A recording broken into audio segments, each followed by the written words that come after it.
All right.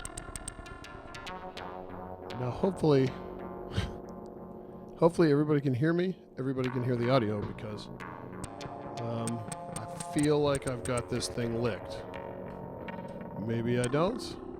I don't know. You'll have to let me know. But I'm under the assumption that everything finally is working. So if it's not, let me know, and I will be sad. But thank you, Herman. I appreciate that. If you say it's working, I believe you. I had a nightmare trying to find a noise last night.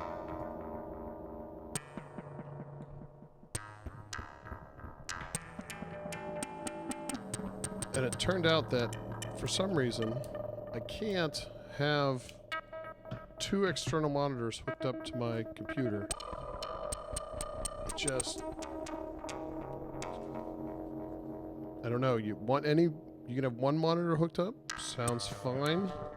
As soon as you hook up a second monitor, just noise, like digital, terrible noise. So I have one monitor hooked up, and hopefully that solves all the problems. No, it was not the furnace. It was some... I think it's... You can't just can't have two monitors hooked up. I'm guessing it has something to do with the Thunderbolt interfaces built into the MacBook Pro. I don't know. But it's in the past. We're moving on. Today we have actual work to do. So we're going to build some voltage labs. So Perry can keep testing them and we can keep shipping them.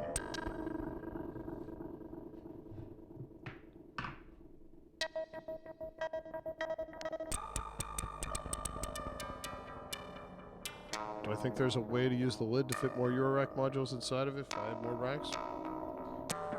Polly, if you are that good at DIYing, absolutely. I suppose, though, if you have to ask, maybe not.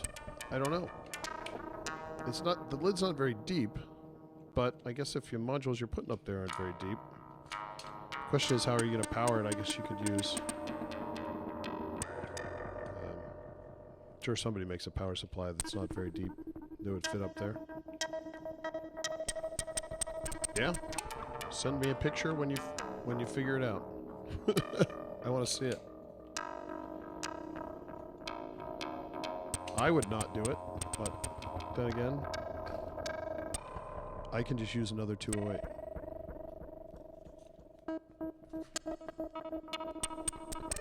That's just me.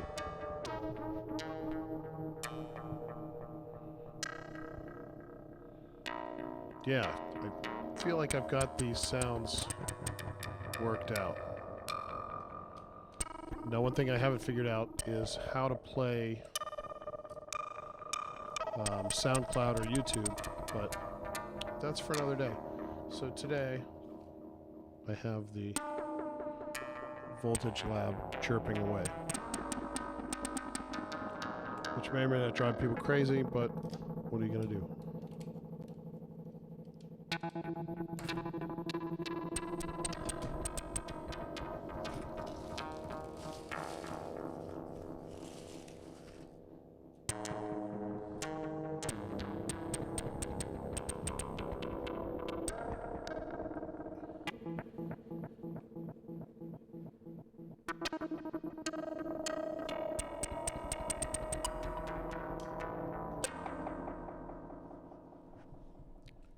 have the old people glasses on. I'm ready to do this.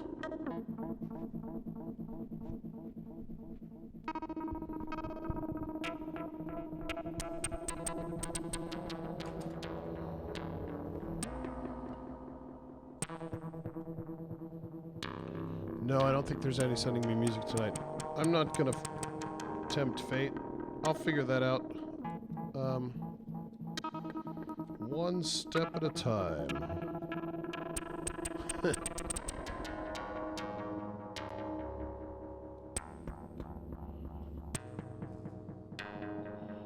Yeah, Herman, I think you would either have to lower the main rails or just have the top rows just kind of inset.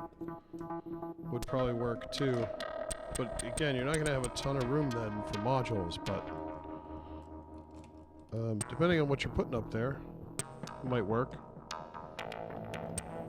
The 208's really not designed for that, but it's structurally sound, if that helps.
I think the second case is what I would vote for too, you know. Whether it's one of ours or not, but I have this nagging feeling in the back of my head that in the end you're just going to end up with a broken case. But then again, I love tearing stuff apart, so that's probably what I would have done.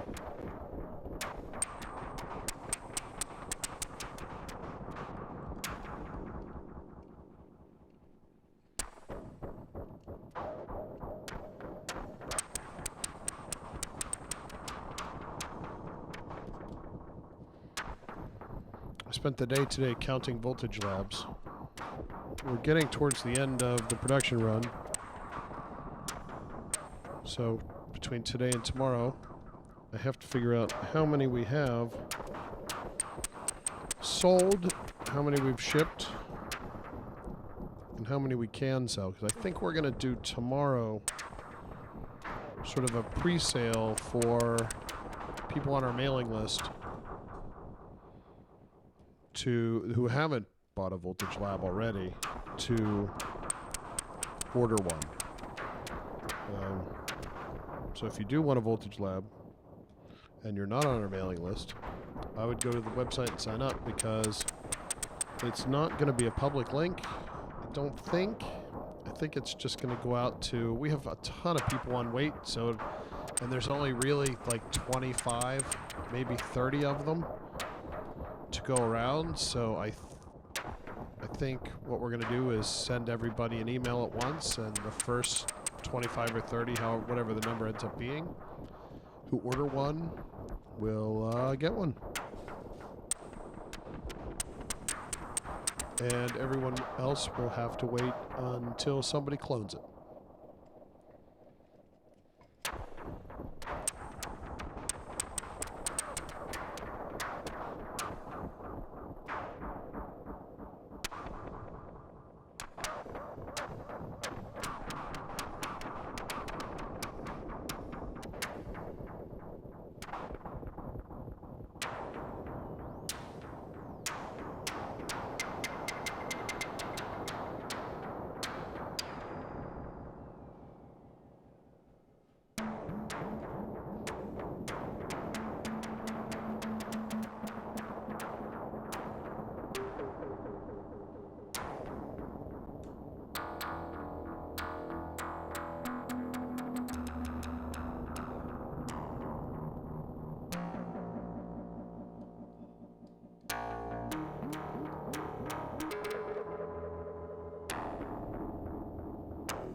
I don't think, WY, we will be selling any standalone touch control modules. Excuse me. I don't think we'll be selling any standalone touch controller modules. I have to count them again, but after first count, we have enough to do some extra voltage research laboratories, but I don't think we have enough to do any standalone sales. We are shipping some to dealers on Friday, though, so I'm sure if you go to Perfect Circuit or Sweetwater, someone like that, you'll be able to pick up a touch controller. Because I was just at Perfect Circuit a couple days ago, I would go there and look there first. Because they're nice people. And they gave me pizza.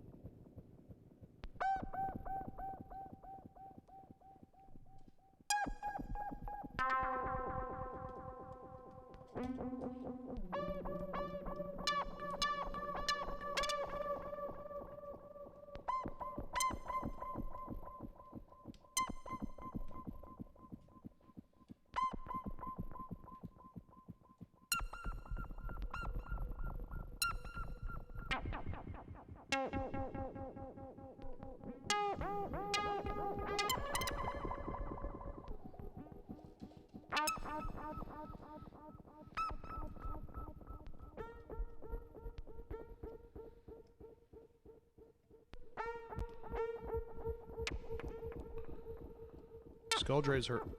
All my modules make me pizza.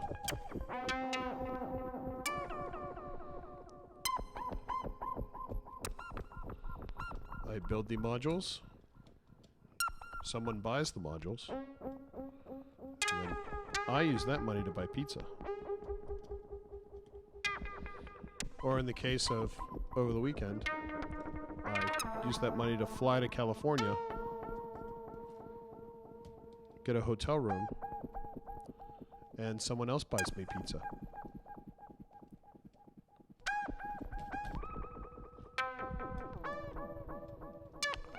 Tonight for dinner, I had a salad and a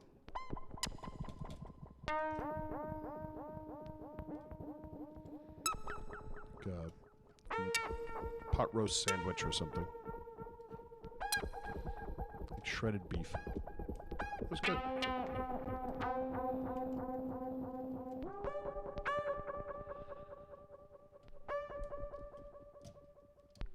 Cliffhanger, I wouldn't believe anything I say about any oscillators. That design could change tomorrow. Or maybe not. I don't know.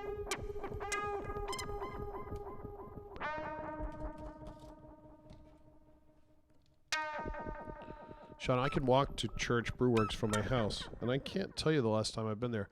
I think that's just a tourist spot. It's really nice in there, but I don't think their beer is very good. And the place is a little expensive.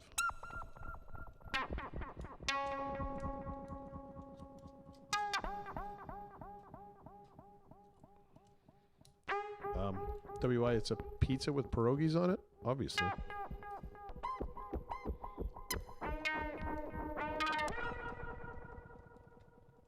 Yeah, the beer there's not very good, especially since within walking distance of the church, there's about 10 microbreweries that are all fantastic. So to walk up the hill to the church just doesn't make any sense.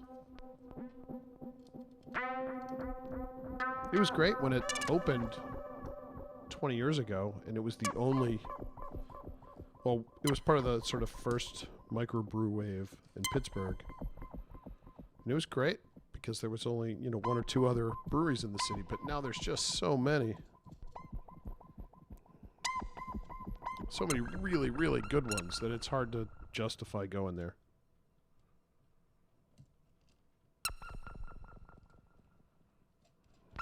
Great Lakes is shutting down? Were they sold? I gotta do some Googling.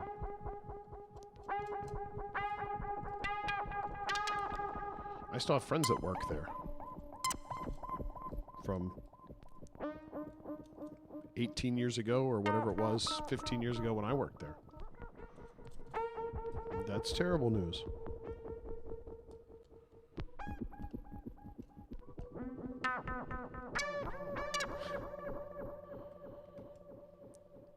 Cliffhanger, I'm not here to judge.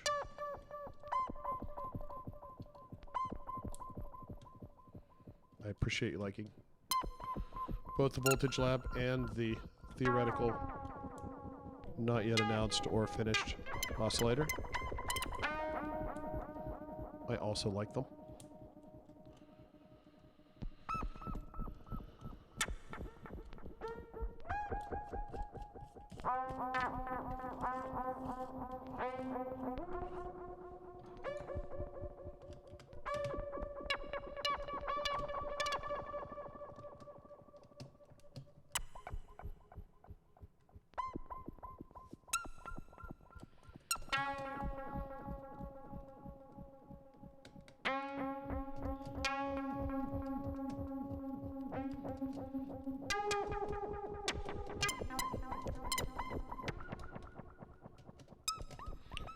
See, Great Lakes Brewing is huge in Pittsburgh. They sell a ton of beer here, but maybe, you know, maybe they stretched too thin and grew too fast. I don't know, but well, I hope not. The guys that own that place are really, really nice. And everyone I knew when I worked there they're all good people.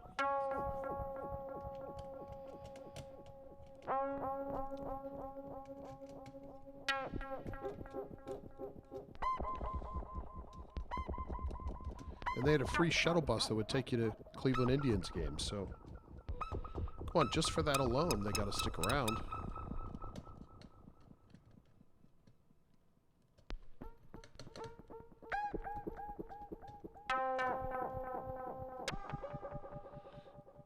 Yeah, I think every brewery in Pittsburgh makes weird beers. There's one in Millvale called Strange Roots that pretty much all they do is make weird beers. Problem I have with weird beers is I can have one, or a half of one, or 3 sips of one, and then I want a beer that tastes good.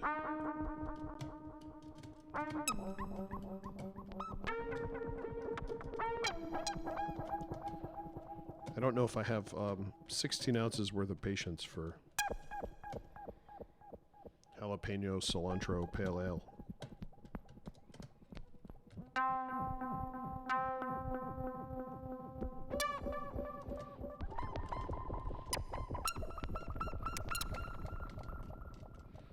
Strange Roots, I think that's what it's called. They do a lot of sours, which is another type of beer that I just can't get into.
No amount of other people liking sour beer is going to get me to like sour beer.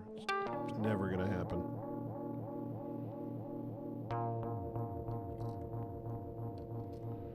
I would like a stout or a pilsner. Maybe a hazy IPA. Definitely not a sour. It was so disappointing after the Perfect Circuit event. we went back to the hotel, and there's like a little hotel bar.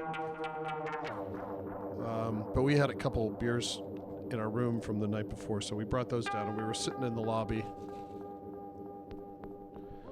having our beers, and by the time we were about 2/3 done, the bar closed. So the only place to get a beer was out of the little refrigerator behind the counter, like the check-in counter. And the choices were Bud, Bud Light, Coors Light, Raspberry Seltzer, or I think it was Lime Sour, some insane beer. So I was done drinking. I just was not going to do it. It's not that important.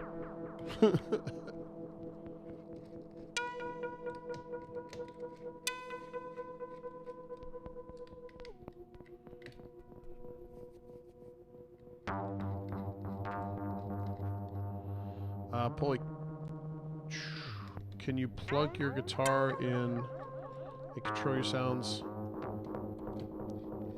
into the voltage lab? You're going to need a preamp. If you have a preamplifier, absolutely. We have a system interface module, or our new mixing console module has some preamps built in just for that reason. So you can patch in, you know, external line level synthesizers or guitars or really anything and boost the signal level up to modular level. The problem with patching just a guitar signal in is that the signal is super, super low, and the signal inside the synthesizer is really, really loud. So without a preamp, you're just not going to hear it. There's not a preamp built in to the voltage lab. There is one built into the microvolt, but not the voltage lab. There just wasn't enough room.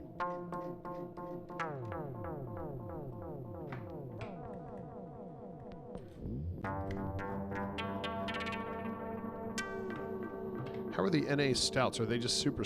I always just assumed they were really sweet. They taste pretty good. I think I could sit around and drink NA stout. As long as it's not too sugary, I think that would be really, really tasty.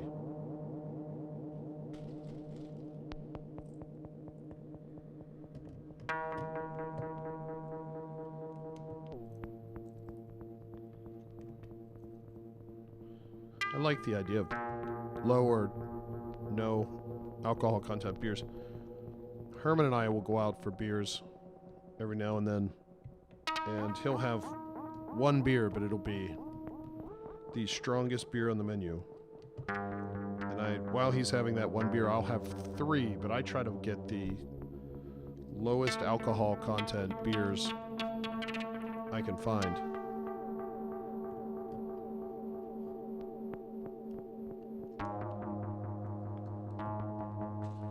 So I usually stick to like Guinness or some sort of session.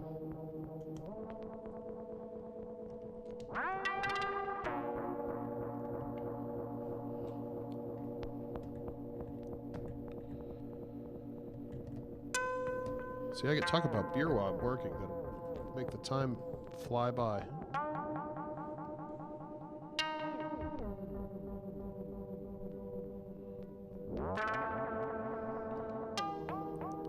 Oh, cool. I'll check out that Brewdog Stout AF.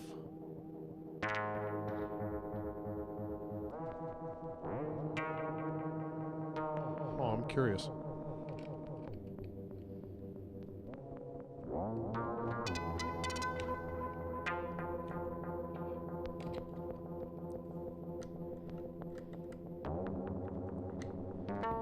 A beer in the evening, maybe, while I'm putting modules together, a non-alcoholic beer. I like that idea. That way when I'm done, I already feel like I had my beer and I can just go to bed instead of have a beer.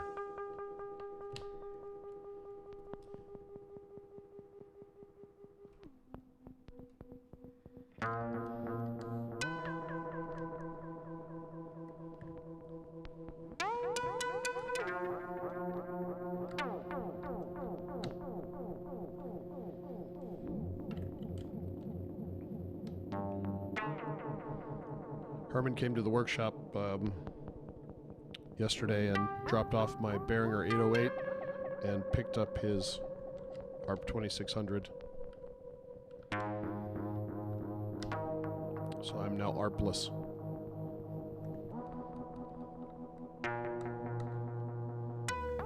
I feel like I've gotten as much out of it as I'm going to. If Korg does a little mini one, I'll get one. It's just too big. I don't have anywhere to put it.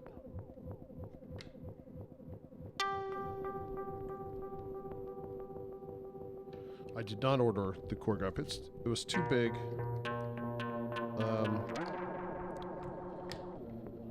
The only thing I ordered based on what I saw at NAMM was this little company in our row of booths had this little, was like it's not I don't want to call it a toy because that's not fair. Just a little synth called I think it's the Sonicware 8-bit blip or something. It's Sonicware 8-bit something or other. They did a Kickstarter for it, and they're a Japanese company, and the conversion made it like $164 or something to back their Kickstarter.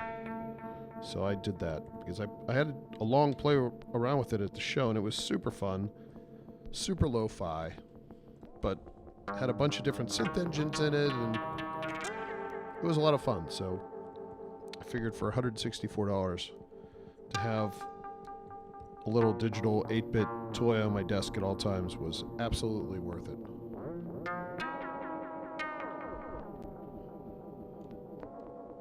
I'll have to listen to the Behringer rack mount one. I like that mock-up that Guitar Center accidentally leaked of the Korg ARP 2600 Mini.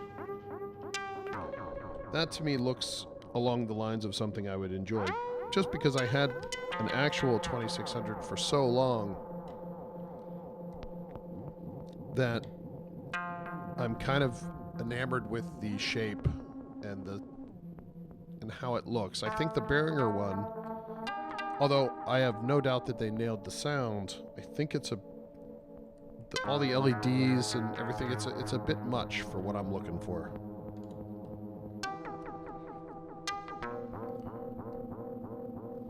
And I know there's a knob on the back to turn the LEDs off, but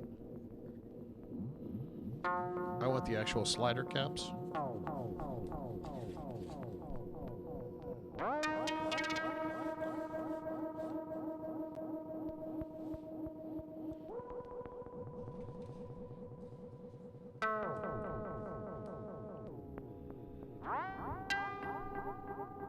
Oh, that thing with the joystick was an Erica Synths, sort of inspired by the EMS Synthy. Geert told me that, actually, we spent most of our time sort of geeking out over the digital matrix that he had put in that. So the conversation I had with him was all about how, which analog switching chips he used to create that matrix, because it's dense, because there's 128 spots, but each one of those pinpoints has 3 different CV levels that you can pass through, sort of full, 2/3 or 1/3. So we were discussing how he did that and how I do analog switching in something like the cascading delay network. But I can't remember what that thing was called. But boy, it was super fun to play with. The joystick, depending on how you patched it up, could be used for just about anything. But it sounded really, really good. It didn't really sound at all like a synthy. I asked him about that, and he said it wasn't really meant to be a clone of a synthy. It was just simply inspired by it. So the circuitry inside has nothing to do with the actual EMS synthy, but he sort of implemented his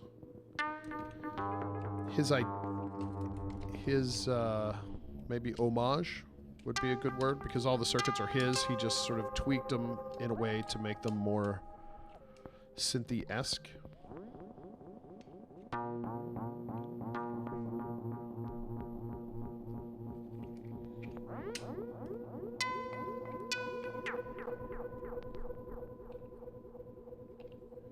Yeah, that synth is absolutely beautiful. And he's told me it's only going to be, I know I said only, but he said it's going to be about $2,500, which I think for what you're getting there, $2,500 is a really, really good price. So it's gorgeous.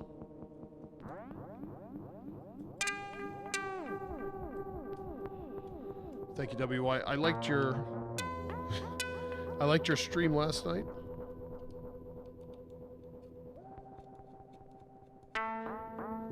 That was you that had the stream last night, I hope. I don't want to insult anybody. Jesus Christ. Make people mad at me. Oh no, I've insulted those people too. It's all down here it's all downhill.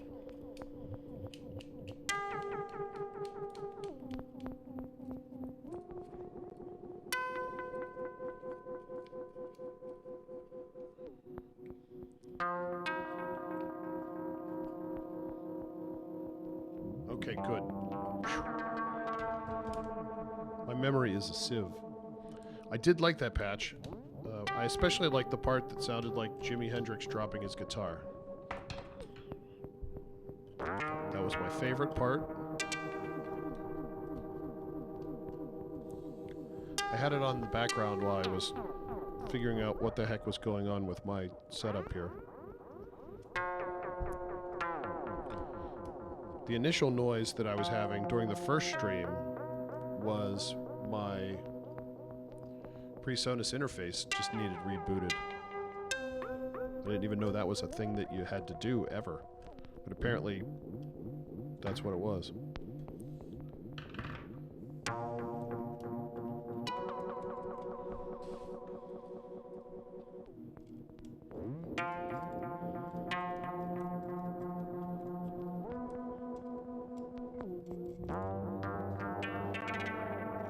I watched the Molten Music NAMM roundup as I was sort of unboxing all the stuff to build tonight.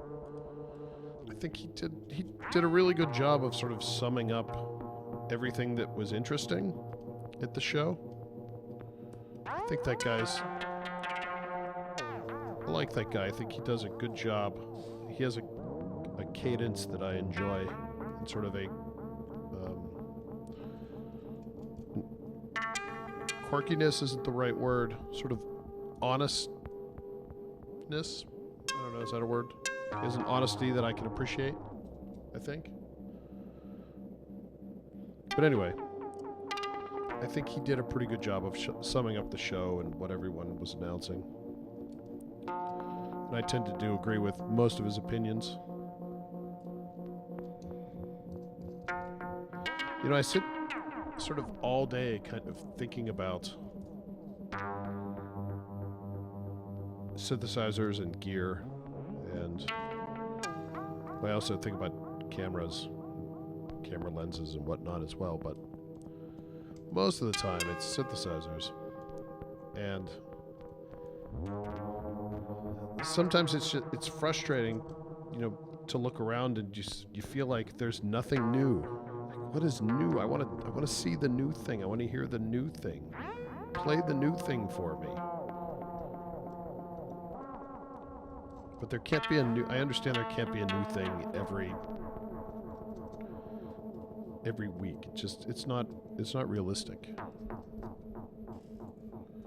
It did bother me that the two best new synthesizers of NAMM, I saw this on some random website, the two best new synthesizers of NAMM were the ARP 2600 and Korg MS-20. I don't feel like that journalist tried very hard. Unless he's trying to make a point that, you know, synthesis peaked 30 years ago. I think that's unfair to those of us who are doing interesting things and are pushing synthesis forward. The Rossum SP1200 for $9,000 or whatever it is, where he's just buying old SP1200s and putting them in a new case with a plaque on it. That seems bonkers to me. But hey, in 20 years, if I can buy old Voltage Labs off of Reverb, put them in a new case, and sell them for $10,000, you better believe I'm absolutely gonna do that. I will put a plaque on it. I will sign them. I will hand deliver them.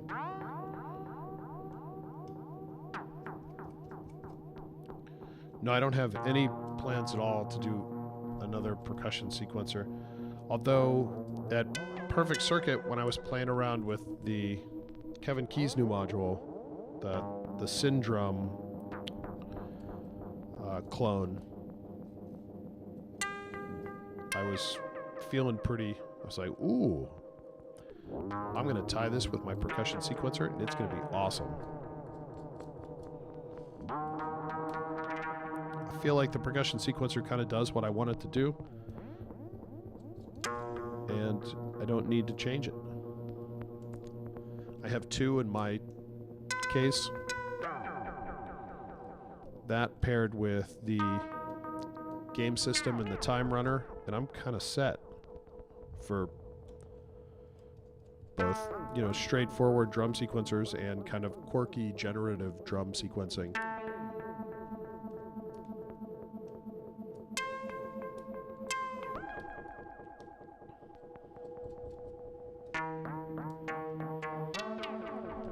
Maybe someday I'll redo the firmware, but probably not.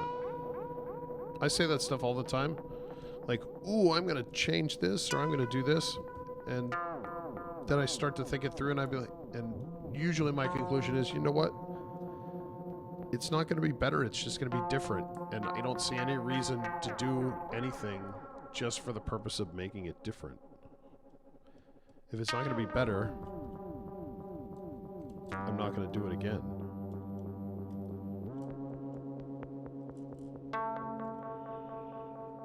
Yeah, the percussion sequence, it turned out to be a little bit quirkier than I had hoped, but the manual's well written. And once you sort of get your head around it, it does make sense.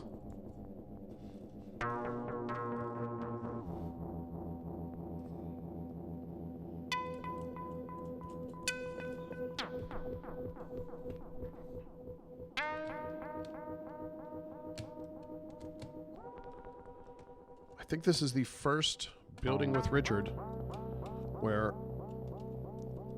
I'm building, the sound is working, the microphone is working. It doesn't sound like there's a super loud digital noise floor. This is impressive. If this starts to get too easy, I'm just going to have to stop doing it. I thought half the fun of building with Richard was kind of watching me train wreck and crash and burn every single time I tried to do it. To me, that was half the fun. So if I can start turning this on and doing it without everything failing, I don't know how interesting that's going to be for you guys.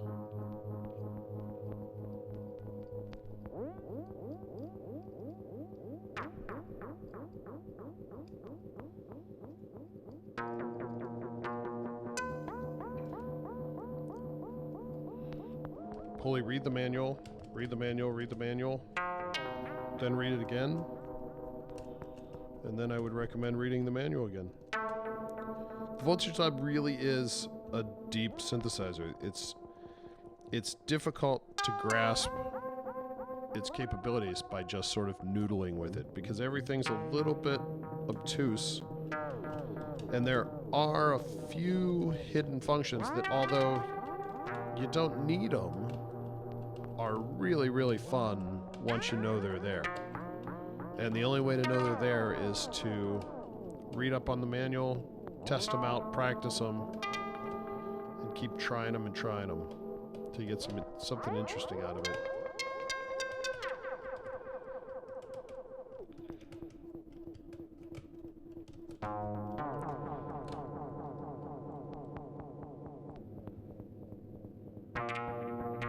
I didn't switch cameras, but today the overhead is my Canon, but I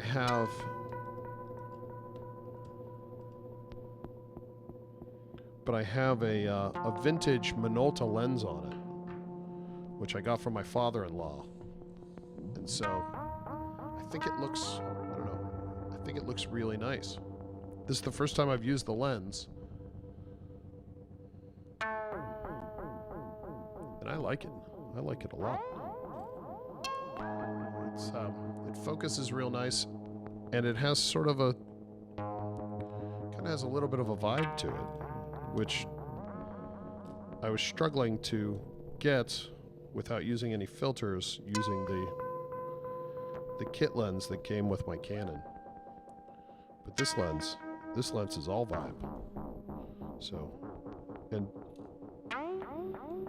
there's nothing you need more while you're putting together modules than some vibe.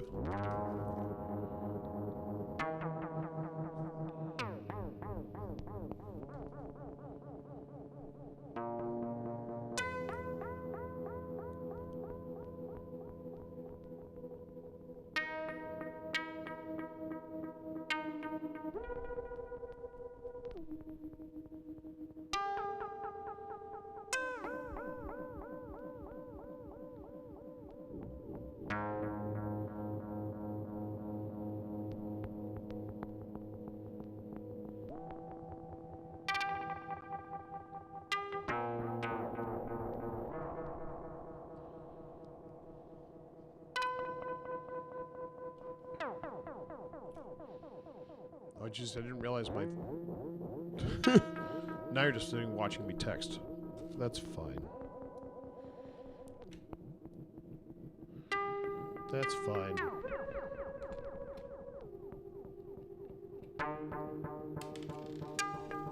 Yes, WY, I am gonna update the manuals. I don't know what the updates are gonna be. Just, you know, typos and things like that. I have a whole list, and I have a whole folder in my email of things people found wrong with the manuals and things I found wrong, and I emailed myself with them. But that's, when I get to that, I don't know when that's going to be.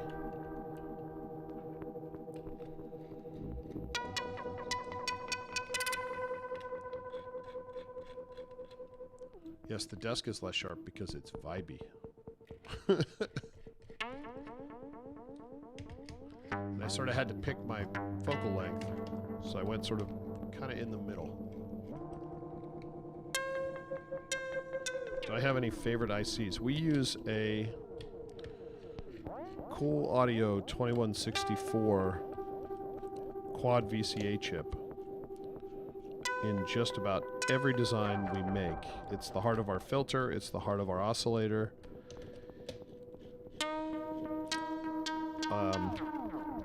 And it really enables us to do a lot of the things that we do. Without that chip, well, we would just buy the other brand, 2164. Although, we've tested them, and the other 2164 brand, it's not a drop-in replacement. They're different enough that our filter doesn't sound the same. The oscillator works just fine, but the filter, it sounds a lot more harsh, so it's nothing we couldn't fix and change, but sort of by default, it's not quite right.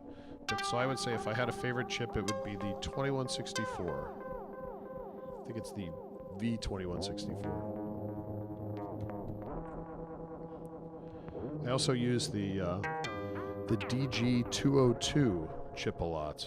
The DG202 is an analog switching chip. So essentially you give it a high voltage and it allows analog signal to pass through it. And if you do not give it a gate signal or a high voltage, it does not allow the analog signal to pass through.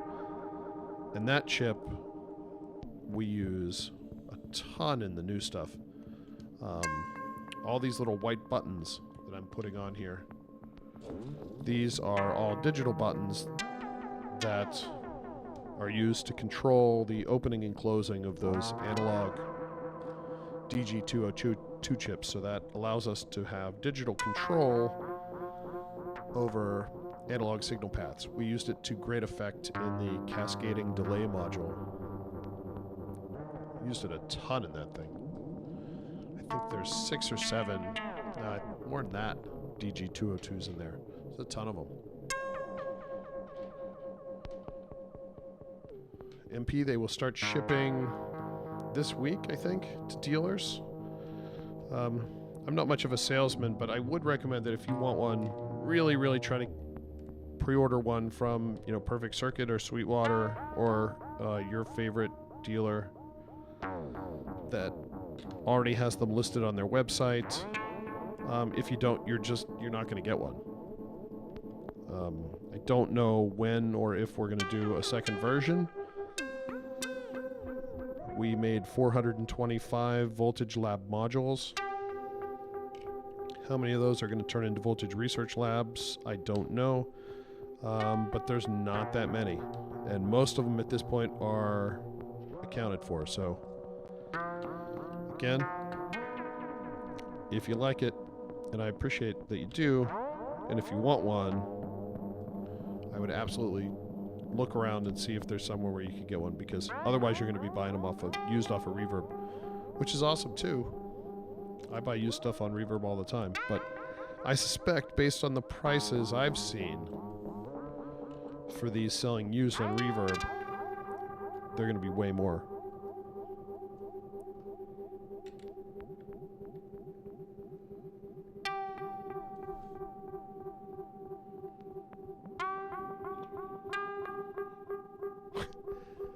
You're liking the TL074s? You're more of an op-amp kind of guy. Classics. I like it. We use 74s. No, that's not true. We use 84s in pretty much everything. So there you go. It's basically, pretty sure it's essentially the same chip though. Op-amps are good. I use a ton of them. With the, not to talk about my friend the DG202 anymore, but with the DG202, the way I wire them, I use, I essentially use it to shunt to ground, so I have to buffer everything with a ton of op amps.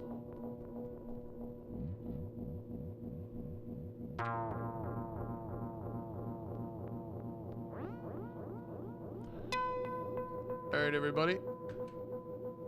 I have to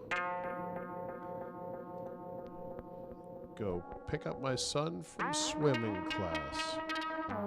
But I think I'm just going to leave this running because I think Herman's coming over to my house when I get back. So I'm just going to put up BRB and maybe it'll keep running. I hope so. You can listen to this or go away, but I'll probably be back in about 20 minutes or so.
Well, there's 18 people watching me go. Wow.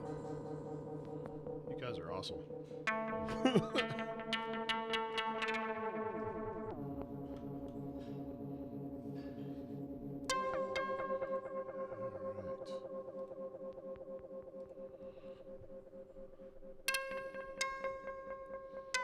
I'm back. My son has been picked up from swim. Apparently his team was destroyed. But what are you going to do?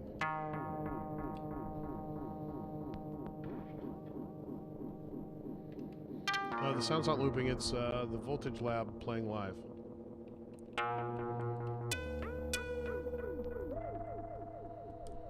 Just sort of doing its own thing.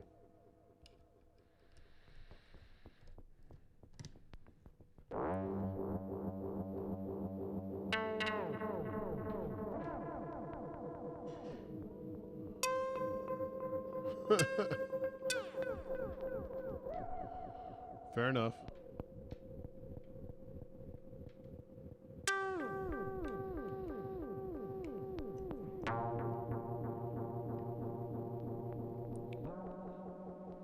I just assumed that the live stream would freeze or crash or all the cameras would freeze. Because that's what happened in the past. When I would try to leave something on and leave the room for more than 5 minutes.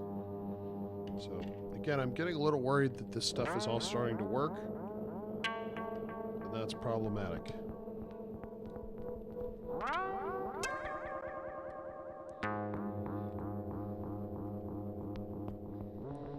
So we may have a special guest. Herman may stop by my house. I don't know how that'll work. But I only have one microphone, but we'll figure it out. We'll just pass the mic back and forth.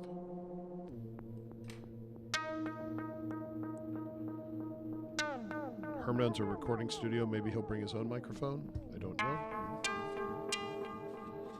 Number 2. Looks pretty good.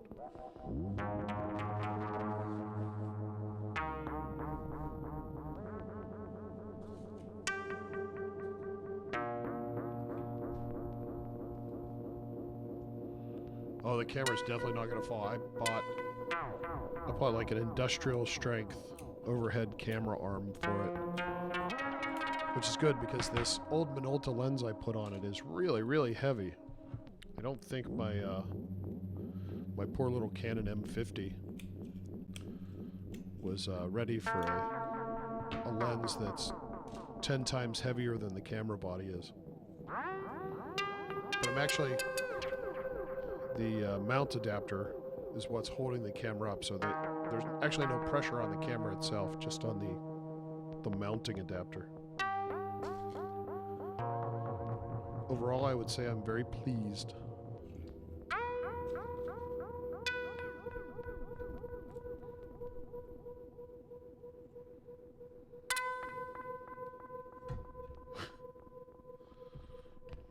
I don't believe you, Robert. I'm sure you can come up with something better than this. Although this is pleasant, I feel like you could do better.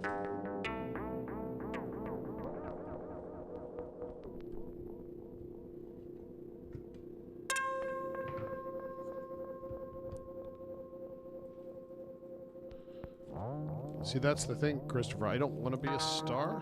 That's not why I'm doing this. The secret to all this, and the big joke about this whole building with Richard thing is, I'm using all of you to entertain me while I build. Like, this isn't about me. This isn't about Pittsburgh Modular. This is about me using you guys to entertain me while I put this stuff together. That's what makes this whole Building with Richard YouTube show so funny to me, is that it's really just a big joke that I guess only I get to have the punchline. I don't know.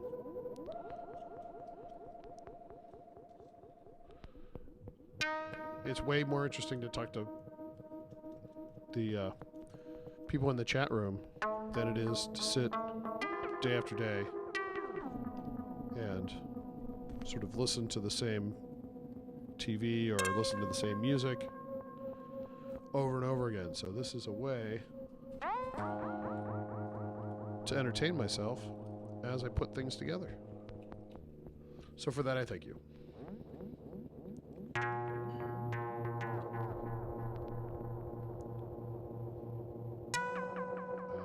What's my background, schooling experience and stuff? Well, I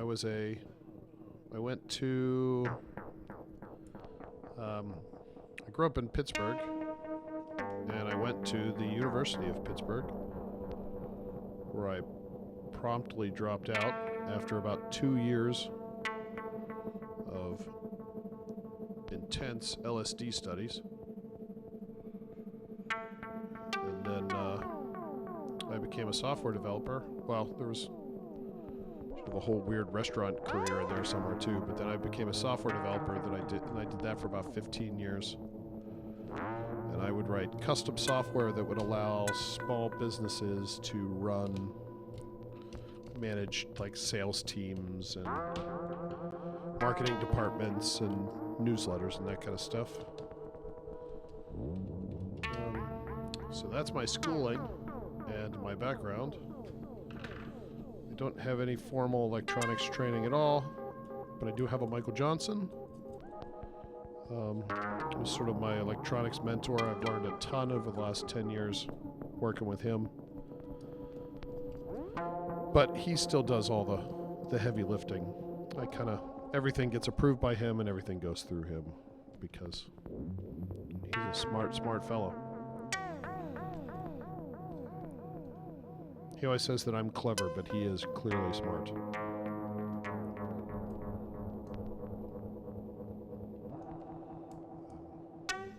You can absolutely have the Building with Richard discount. I'm not sure that's a thing, but sure. 0 is a %. I don't know what I'm selling that you would want to buy. I don't really have anything to offer here. I have these pink pieces of foam that came with all the modules. We have boxes and boxes full of this stuff. I could maybe sell these. Probably not.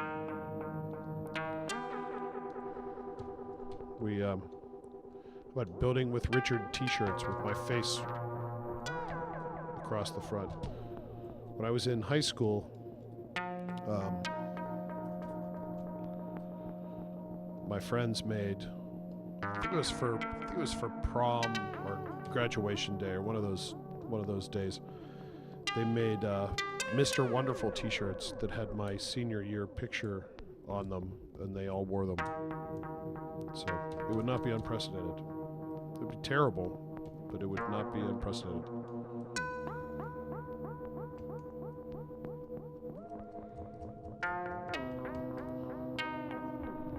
Yeah, my coding experience, I worked in .NET. It was all database stuff.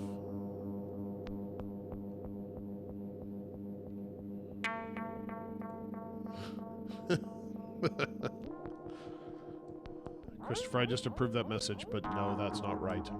We're not going to do that. It's a good callback, though. See? That's the kind of humor I expect from the chat room as you entertain me. What do we do with all the anti-static foam? Well, we put it in a box, and then we roll around in it. Because what else are you going to do with it?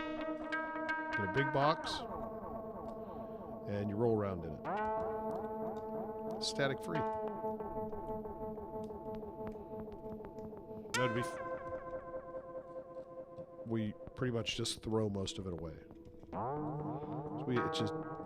It's everywhere.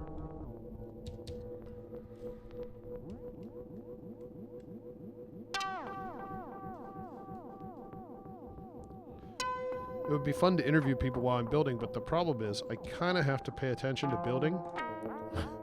So I think it would be difficult. So for instance, if Herman comes over tonight, there's no way that I can continue to put things together, talk to Herman, manage a live stream, and build at the same time. It's just not going to happen. So I will stop building, and Herman and I will have a few beers, and we will chat with the chat room.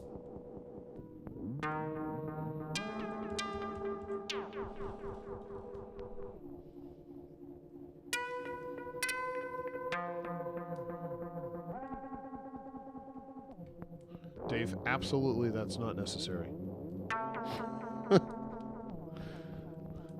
Really, really not necessary.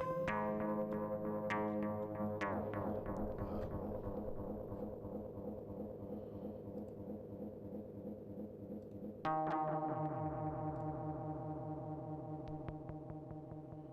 did a...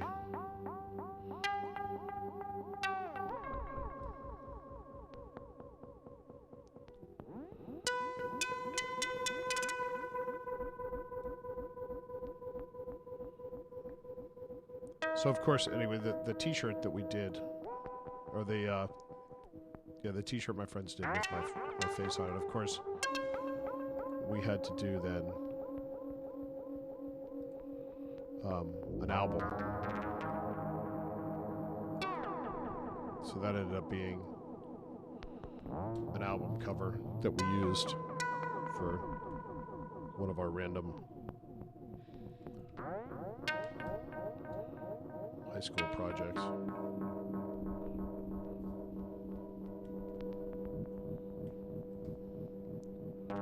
Which, if I can do this, close enough.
Alright, here you go.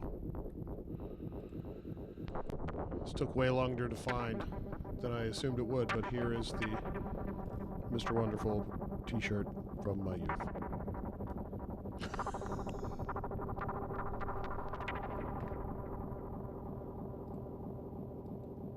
And now it's gone forever.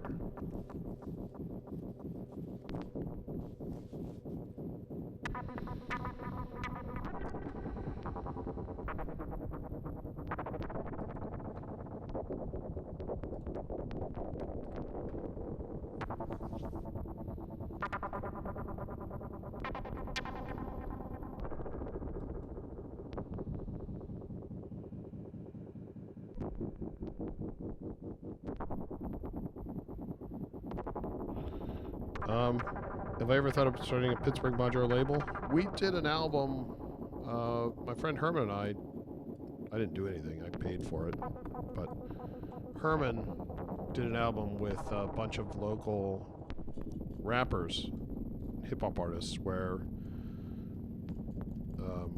Herman and another guy put modular tracks behind and replaced the hip-hop beats. It worked really well, and I thought it was super interesting, but it cost a ton of money, and I think we sold 7 copies. So,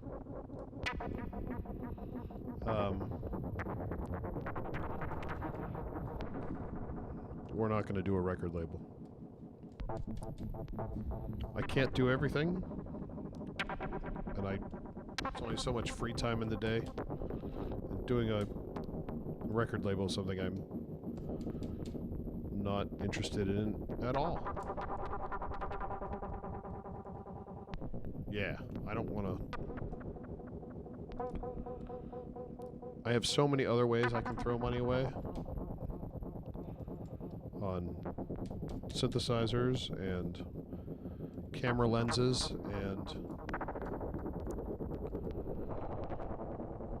setting up YouTube studios so I can stream me putting modules together. There's a ton of ways to waste money.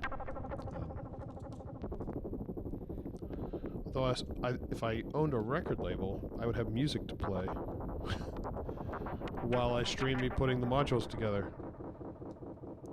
So I guess it's always an option.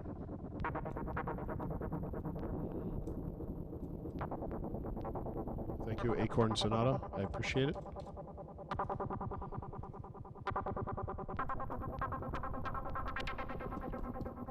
I'm assuming you're a Kickstarter backer. I appreciate that too.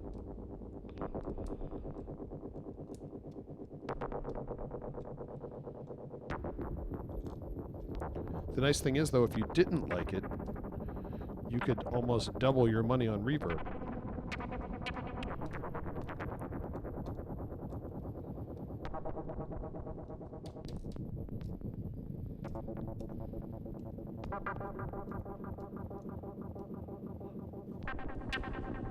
So that's good.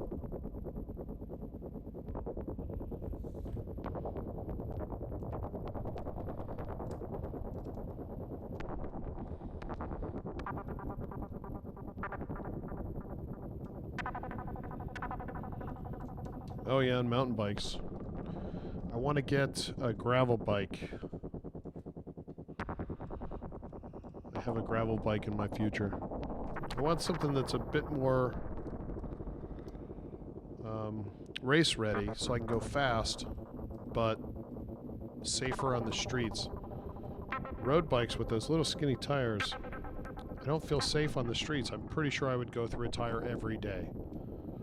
So I know on my mountain bike, last summer I went through 2 rims. So I absolutely can't not ride a road bike. But a gravel bike, I feel like that's enough of a... It's going to be sturdy enough that I'm not going to blow through tires and rims every week. But I still have the riding position that I'll be able to get a little speed behind me. I'm sort of obsessed with some of the Cannondale gravel bikes.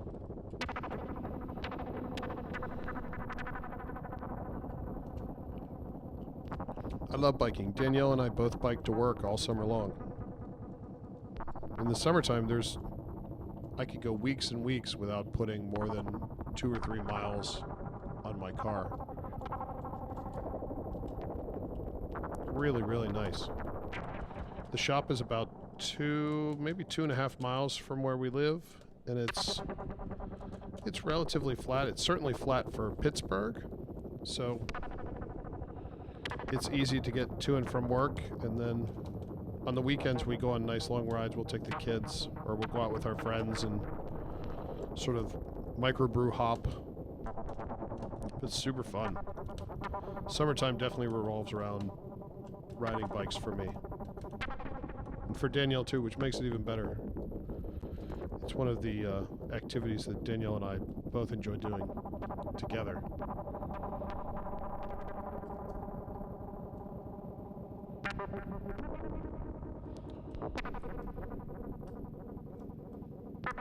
Oh, thanks, Polly. Those cascading delays in production. It should be shipping probably about 6 weeks or so. It's a really interesting module. It's one of the modules that, as we were designing it, the original version had BBDs in it, so as we were designing it, we weren't really sure what to expect. We weren't sure what it was going to sound like. Most of the time when I'm designing something, we always design kind of panel down, and I have a real clear understanding in my ear of what it's going to do. But because of how the cascading delay works with all of the internal routing switching, there was nothing I could simulate it with. So I wasn't really 100% sure what it was going to sound like or how it was going to come together. So when we had the first prototype working, it was like a revelation. Like, oh, this is good. This is really, really good. So that was nice. And the response for it at NAMM was really, really positive. Although, to be fair, no one walks around NAMM saying anybody's stuff is bad. So you kind of have to take what people say to you at NAMM with a grain of salt. But I feel like we're going to sell the 100 of them that we made without any problems at all. I hope so.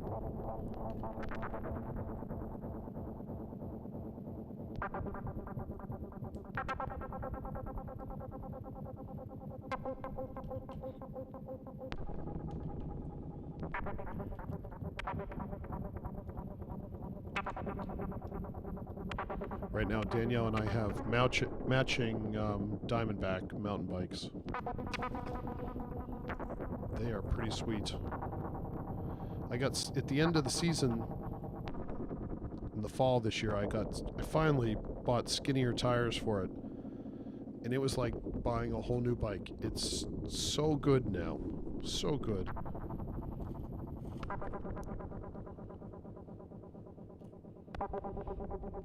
I am a fan.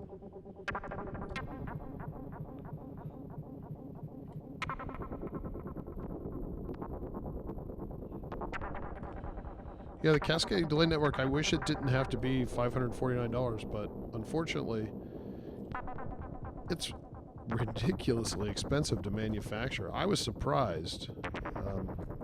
I knew it was going to be expensive, but I thought it would come in at about $399 or so. But boy, was I wrong. The math just did not work well on that one. I think one of the big problems was we were only building 100 of them. Although if we would have built 300 or 400, the cost still wouldn't have been $399. But anytime you're building 100 of something, it really has an impact on the price. And the circuit boards on those are really dense. There's a lot going on. So it's definitely not a module for everybody. It's a quirky little beast. I think it sounds amazing. But it's big, so you have to have kind of a big system to put it in. But I feel like if you want an amazing little delay, we have that too with the analog delay unit. So you don't need to go all in on the cascading delay network. You can get 1 or 2 6 HP analog delay units and have a lot of fun with that. That module sounds fantastic.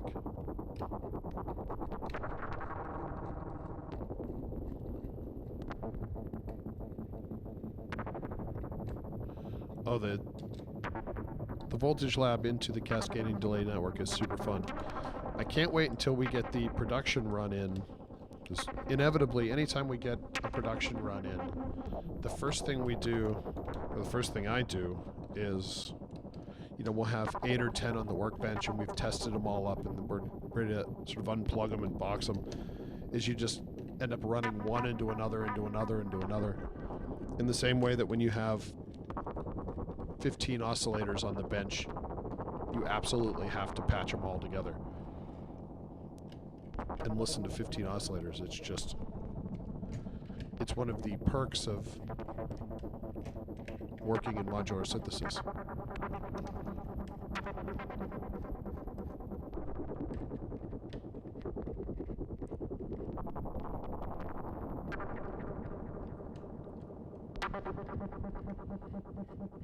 Yeah, I didn't have a whole lot of, wasn't sure what to expect with the Diamondback. I kind of bought it on a whim, so it was on sale. And Danielle needed a bike, and I needed a bike, and we thought, well, we can sort of get almost, wasn't quite 2 for 1, but it was a really good deal. And so I assumed I'll ride this for 1 or 2 seasons and then pick something I really, really want, or something I, feel a little bit more comfortable on. But I gotta say, every time I get on this bike, I really, really like it. It's very comfortable. It's easy to ride. It doesn't feel heavy. I don't feel like it's holding me back. Like I said, I wish I could go a little faster on it, but other than that, it's a keeper. Even if I get a gravel bike, I'm still going to keep the Diamondback because I feel like I'll continue to ride it.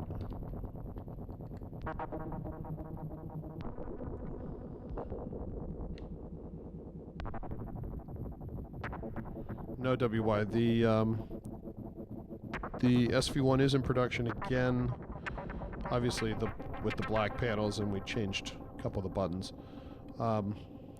But currently, I do not have plans to put the voltage lab back in production. I would like to, and we're exploring some ideas, but right now it's not on the build for the foreseeable future. So this is kind of it, certainly for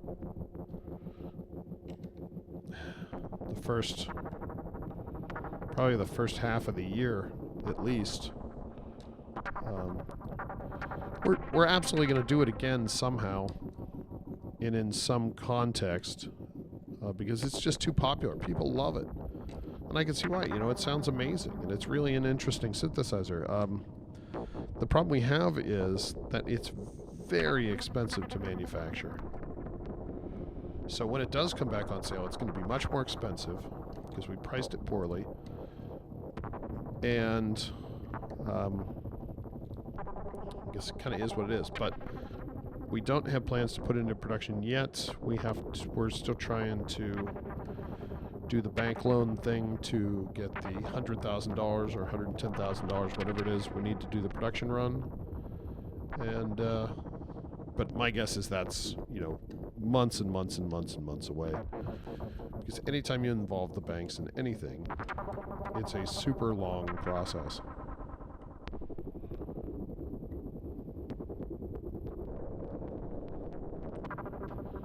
what does testing a built module involve? You go through each feature one at a time. Perry starts at the left and works his way to the right. He tests, makes sure everything's working, and then he goes through, calibrates the volt proc of the oscillator, calibrates the cutoff point of the wave folder, calibrates the volt proc of the secondary oscillator, tweaks the waveform shapes, because the waveform shapes are really, really picky. So you have to calibrate nearly every wave shape. There's a ton of trim pots on the back of this thing that need adjusted. The dynamics controllers each have a trim pot, so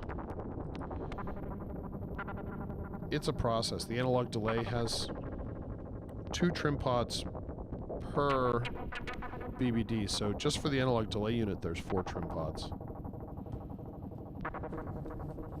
So it takes Perry a long time to do one of these, which is good because he does it right.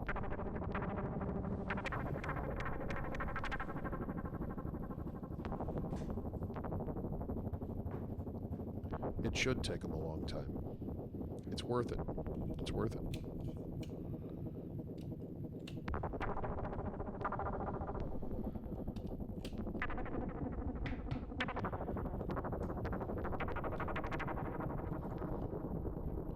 Sean, no, there's absolutely no way to do sort of a break apart version of the cascading delay network, or sort of an assembly version of the cascading delay network.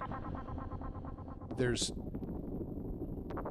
so much circuitry that goes into each one of those channels. If you think that the first channel has 3 switches associated with the feedback path and the output route, then the second channel, say, double that to 6, the third channel double that to 12, the fourth channel double that to 24.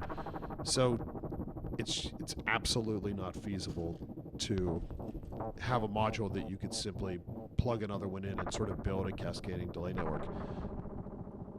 Now, you can definitely chain delays together, but to do what we're doing on the back end, no, it's not. I wouldn't even think about it.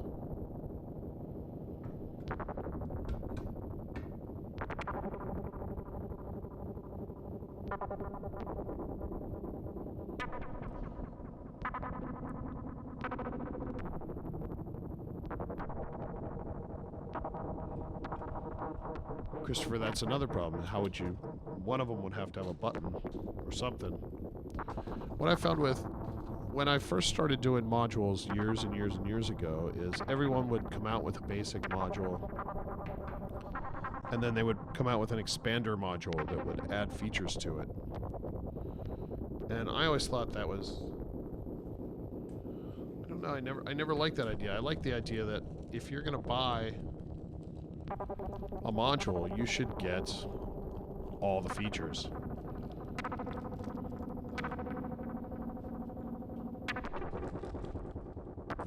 Because ultimately, if they're in there, you know, you should be able to use them. Now, clearly there's exceptions to that, but for the most part, that's kind of how I feel. So I'm not a big fan of expander modules or modules that kind of grow or whatnot, because it puts a lot of pressure on the designer to make it kind of seamless behind the scenes, which takes a lot of the design time. And you don't know how many people are actually going to use that feature, or if it was worth you spending, you know, a month of your time so that 6 people can implement this in their setup. Most of the time, I'm going to say that's absolutely not worth it. Especially in Eurorack now, where you can go buy exactly what you want, because I'm sure 7 other people make exactly what you're looking for.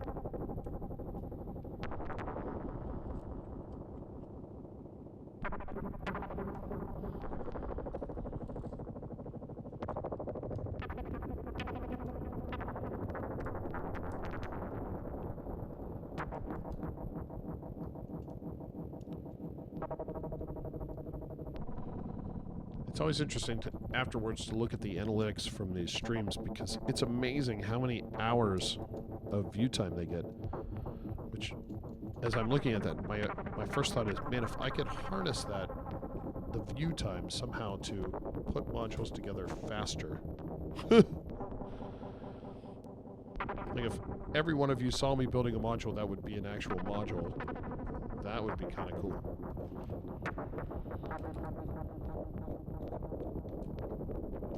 Does Pittsburgh Modular no longer make small modules? No, we do not.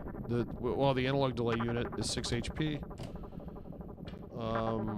I designed a 4 HP MIDI module the other day. But other than that, everything I've been designing is big, because I want to do really complex, sort of weird stuff, and you can't do complex, weird stuff in a small space. On top of that, you know, there's no way we can compete with Behringer and with Doepfer and, you know, all these companies that can do, you know, a really cheap one-function module. We can't compete on price, so... And unfortunately, you have to compete on both price and sound. We can compete on sound quality, but not in price. So what our plan is at this point is to sort of go big and do sort of more boutique, more prestige, bigger, more ridiculous modules. The kind of modules I like to use anyway. So, like the oscillator I've been sort of pseudo-teasing recently. You know, that module, it started out as you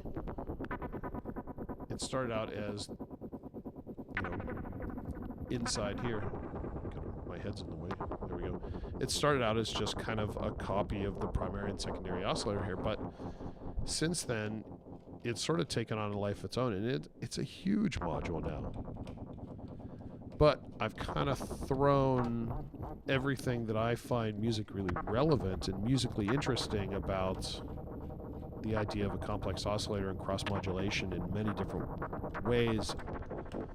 I've kind of thrown it all at it at the same time to see what would happen.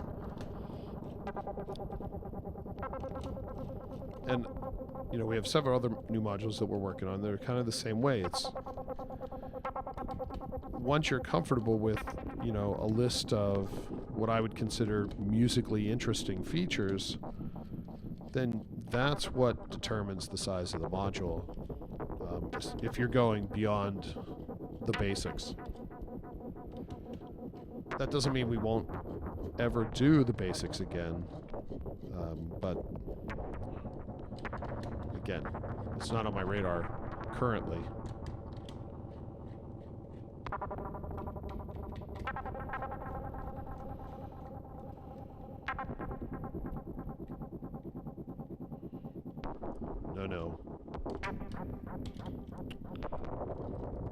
No build slaves for Pittsburgh Modular. About shop helper. The problem I have with that is I'm real picky. I wouldn't want anyone to build them. I build these things because I like knowing that I built them. So I don't really want help. I have, between me and Ross and Perry, Michael, we can kind of build them all, but I kind of like doing it like this. I like sitting here in the evenings and putting them together. I don't know how you guys feel about knowing that I'm sitting here. The module you bought was put together in my dining room, but I kind of get a kick out of it. You know, I started Pittsburgh Modular because I like to put things together, and so this is, you know, kind of doing what I want to do.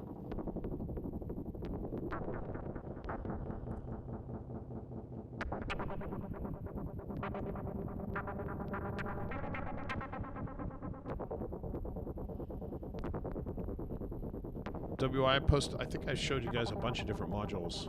I can't remember which ones I showed you and which ones I didn't. I don't know. At NAMM, I had my iPad with me, and I was meetings with dealers and meetings with, you know, some random media and just my friends in general or whoever would listen to me talk, I guess. I was showing them the new line and what I was working on.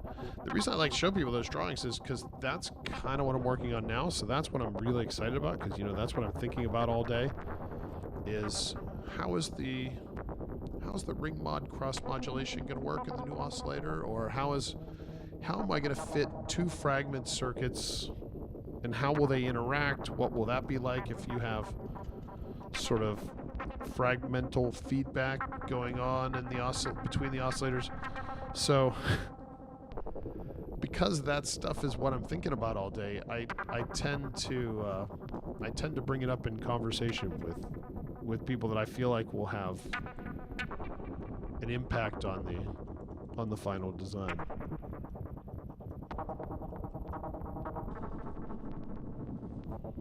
No, Skull, I'm not marking anything.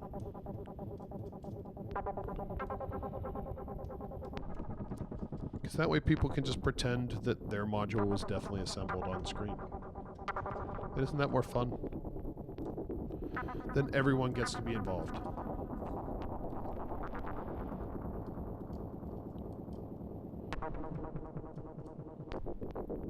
And if it wasn't built on stream, it was still probably built by me sitting in my dining room, but I was watching a movie, or it's probably the Lord of the Rings behind-the-scenes documentary over and over again, or Connections by James Burke, or one of those shows over and over again.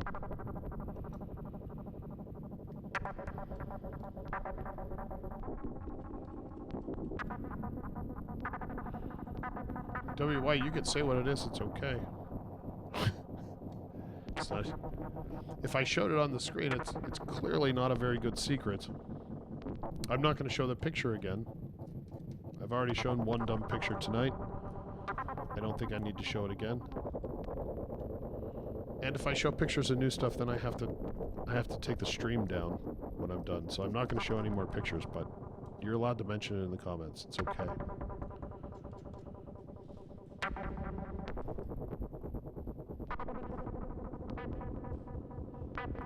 We did a reverb, Christopher, for a while. It actually uses the same PT2399 karaoke reverb chips that the cascading delay network uses. That module used 3 of the chips to create the delay,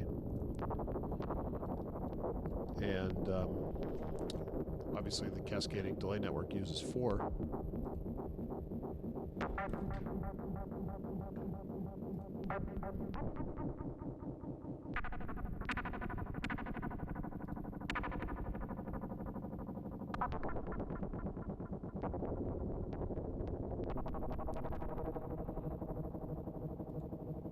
I like that module. The Verbtronic was one of my favorites. I always thought it sounded really good. Unfortunately, to get the 2399 chip to do reverb times, you can't also do delay with it, because when you kind of have to boot it into an alternate mode, so to speak. You kind of have to trick it into doing reverb, because it doesn't want to do delay times typically below 45 milliseconds. So you kind of have to trick it into doing it, but once you do that, then you can't get long delay times out of it, which is kind of a bummer about the chip. But Michael came up with an interesting design that used 3 of the chips to get, I thought, a really nice reverb out of it.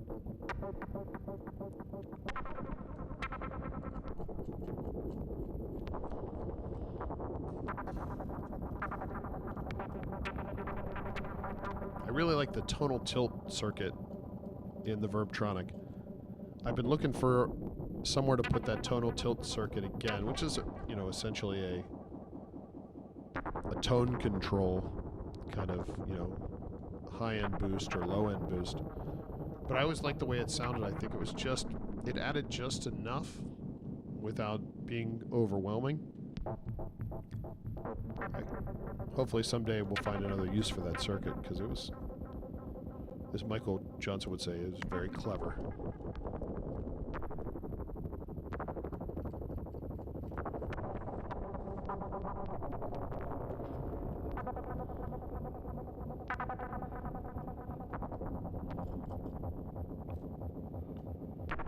I don't think my cats really shed too much. And even so, we have a dog at the shop, so it's going to be one or the other.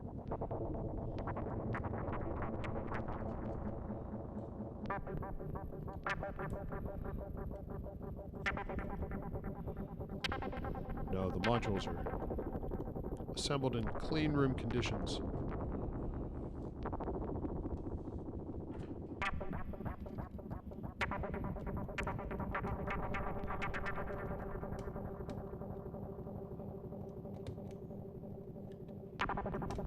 And I'm in my dining room, not my living room. Let's be clear about that.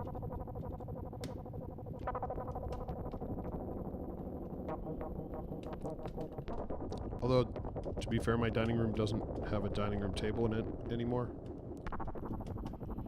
But it does have this nice round black table I'm building on.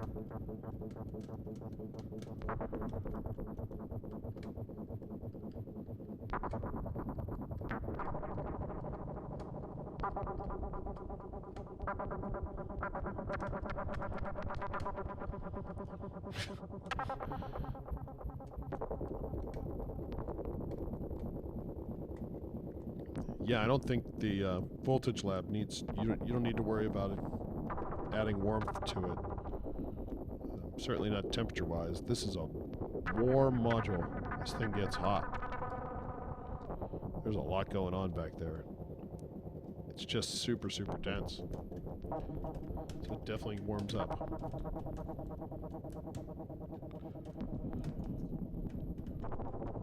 And you have nice stable oscillators.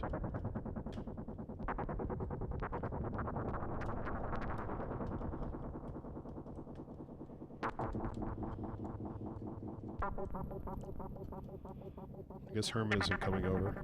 I haven't heard back from him. Bummer. Could have been my first live interview. Oh well. Herman's actually super interesting. What he does, he runs a recording studio here in Pittsburgh. And his wife has a dance troupe in the city. And then he works on that as well. He does sound design for them and helps out in a ton of different ways. I think Herman is just an absolutely fascinating person.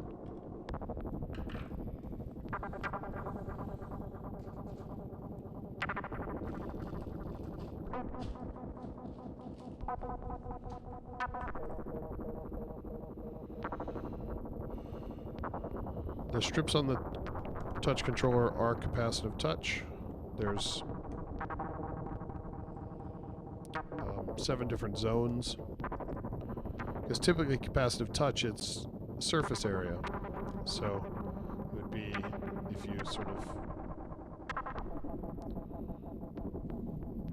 touch and then press, the amount of surface area you have touching the surface would be what registers. But I designed it in a way so it has different zones to eliminate that. So you instead slide your finger up and down to change the value. And I did that because watching people use the KB1, that's how they always used it, is they always wanted to slide their fingers up and down on the keys, even though that was just basic capacitive touch, and it didn't care where you touched it, it was just looking for surface area. So this one, I went out of my way to design it so that it had a y-axis. So you had to slide up and down. That, of course, created a nightmare of an engineering coding problem, because every time you want to read the location of a finger, you now have to read 7 capacitive touch zones instead of 1, in addition to the strip in the middle, which is sort of the on-off zone. So you read that one first if you get a reading, then you go through and read all 7 y-axis zones, which, if you've ever coded for capacitive touch, you know it doesn't happen instantaneously, not by a long shot. So it was interesting coding around that and trying to find a solution that allowed it to be responsive and accurate. It seemed like as I was coding, I could either get it really responsive or really accurate, and it absolutely did not want to do both. But in the end, I think the compromises I made, kind of on both sides, created something that I was definitely very happy with. Is it perfect? No, capacitive touch is a nightmare to work with. It's never going to be perfect. It's a pain in the butt in the same way that designing analog delays with bucket brigades is a pain in the butt. You're never going to be 100% happy with what you end up with. But what you have to understand is the compromises that you make are the right ones within the context of what you're trying to design. And I think with the touch controller, I made the correct compromises to achieve the feel and the sort of work within the use case that the touch controller is designed for.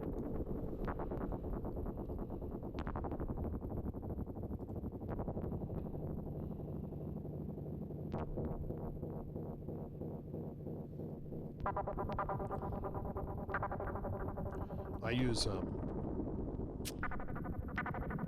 Pomona cable holders because I'm fancy.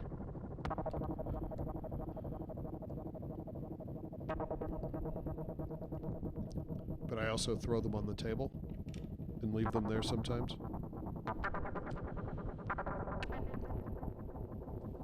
That's how I manage my cables.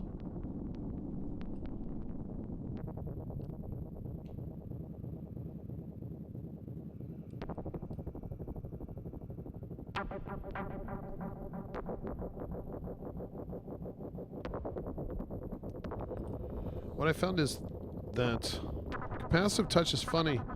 I have a lamp at the shop, a fluorescent lamp that has a magnifying glass built in. That's what I use when I'm soldering. And if that is on, the capacitive touch anywhere near me just doesn't work. And I always thought, well, it must be a grounding issue. Just a cheap lamp dumping a bunch of capacitance and noise to the ground plane. But then what I found was, depending on, because the lamp is obviously on a swivel arm, the closer I got the fluorescent light to the touch controller and the KB1 and the percussive sequencer and all the other capacitive touch modules I've ever had, the worse the response got, like wildly worse. And then if I would move the lamp away, it would get better.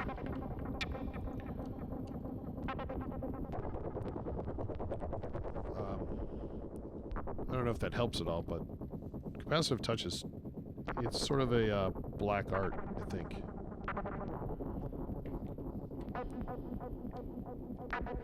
It's one of those things that's never going to be 100%.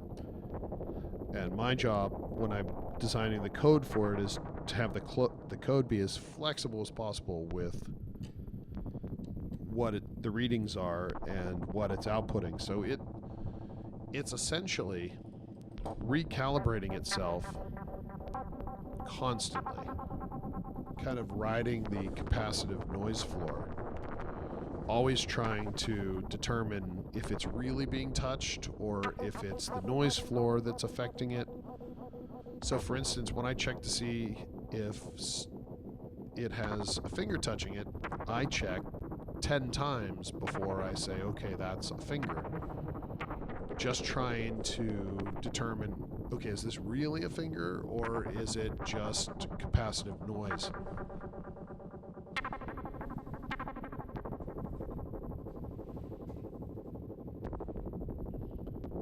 I think the touch controller will be the last capacitive module I design.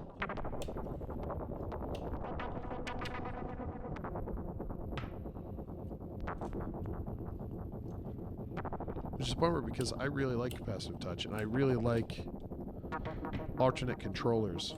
The problem, of course, with alternative controllers, though, is they just don't sell. People don't buy them.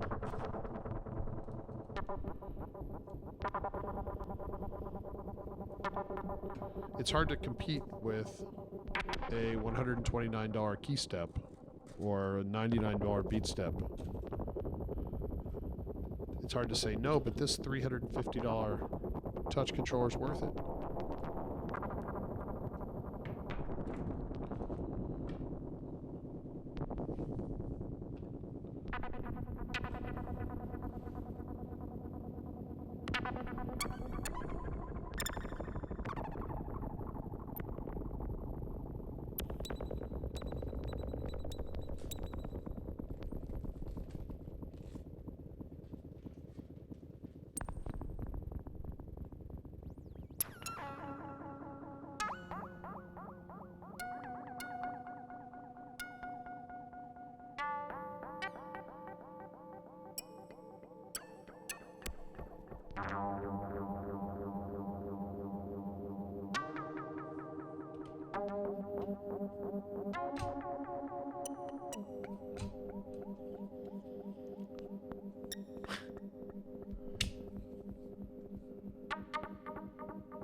Skull Tracer, I can't imagine that's going to help at all. It might be entertaining to watch you try, but I don't think that's going to help.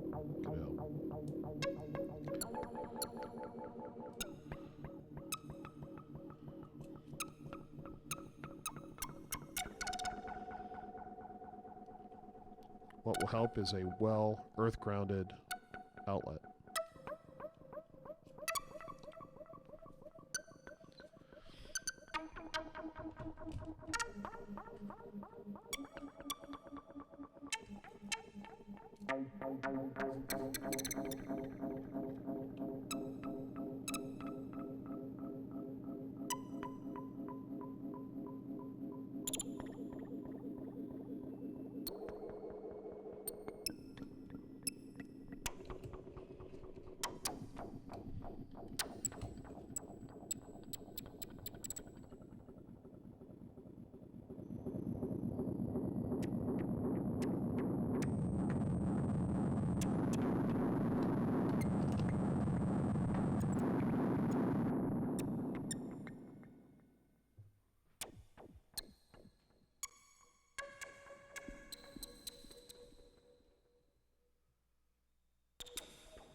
Oh, I'm not using OBS. I'm using a piece of software called eCam Live. ECAMM Live. LIVE.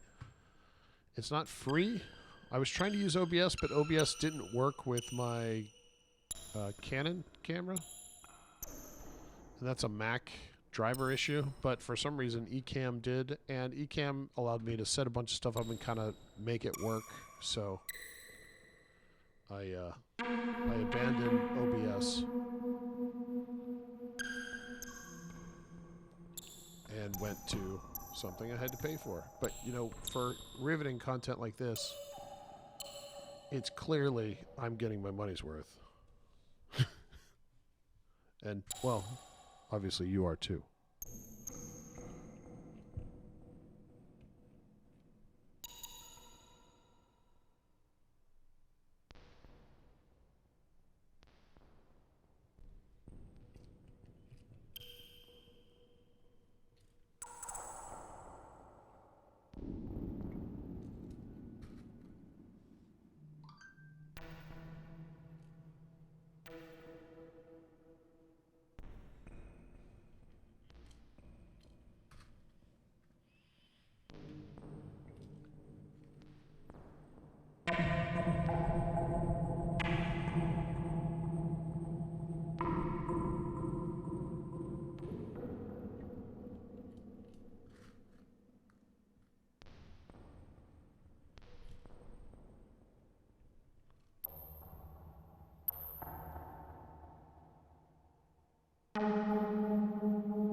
Yeah, WY, I like this patch too. Although I think at this point it's mostly the Eventide harmonizer. But it sounds cool.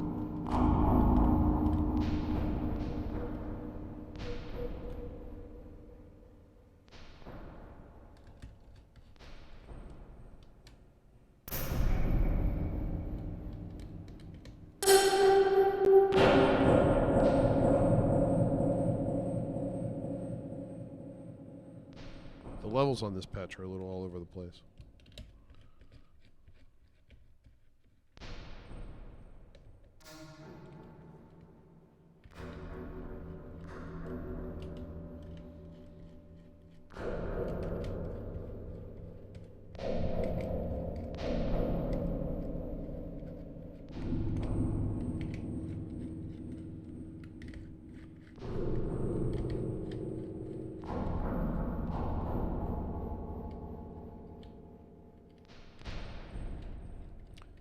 I have a synthesizers.com spring reverb module. I love that thing. There's something sort of special about a spring tank.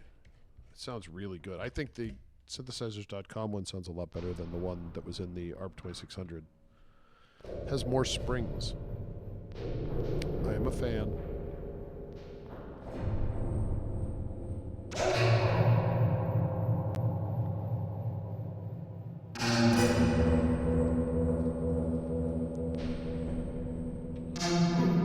So you guys didn't think I could perform and assemble at the same time.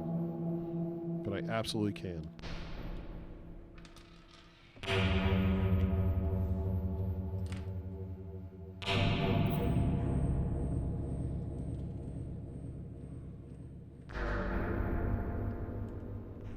This sounds just like the last time I performed.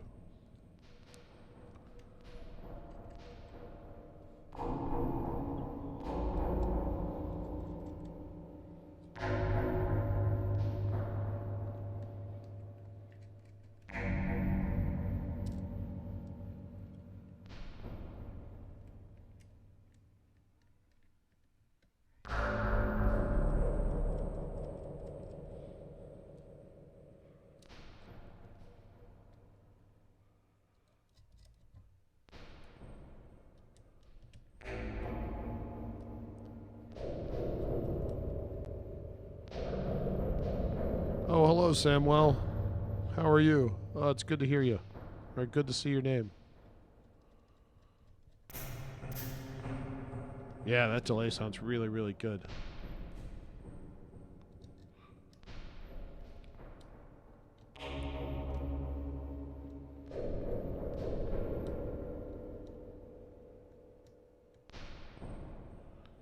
Yeah, I think NAMM was a good time. I mentioned this earlier that I think it's a shame that the best people were saying the best synths from NAMM 2020 were the best new synths were the ARP 2600 and the Korg MS-20.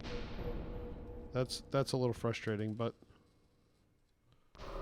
other than that, it was a good show. It was a really interesting show for me, for reasons that may or may not become apparent in the future.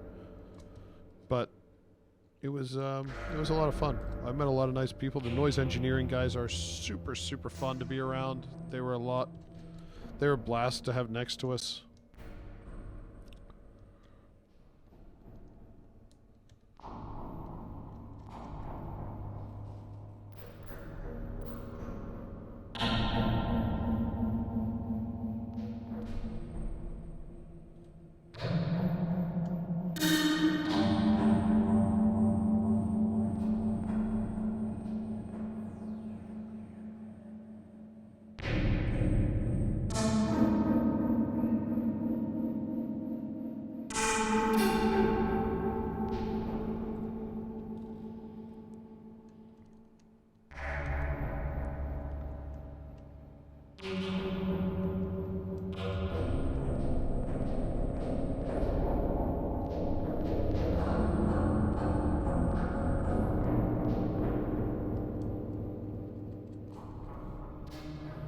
Yeah, I think that a lot of the blogs I thought really did a lazy job at the show. There was really interesting stuff there. They just didn't dive down past the press releases. I thought there was a lot of smaller companies doing really interesting things, and it was frustrating that they weren't getting the coverage they deserved, because I think the small companies are the ones doing the really interesting stuff.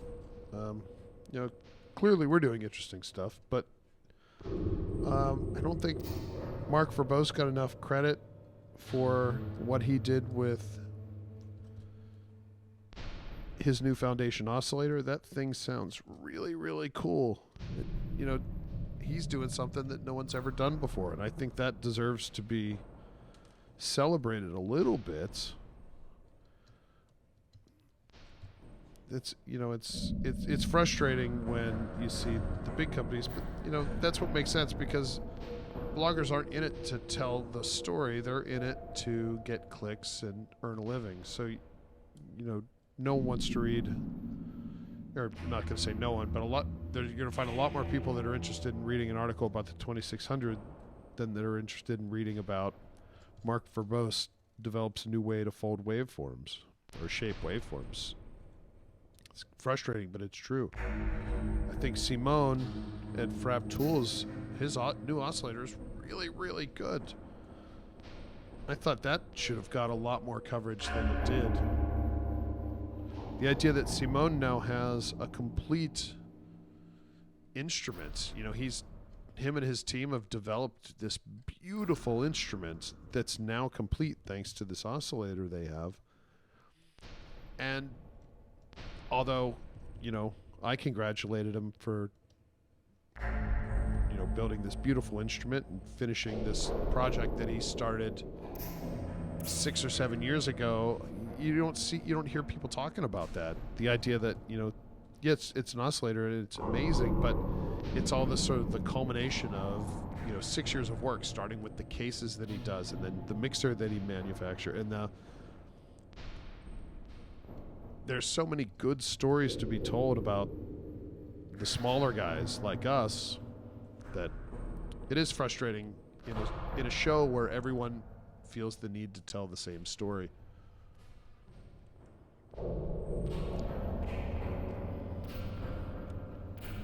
See you, Bully.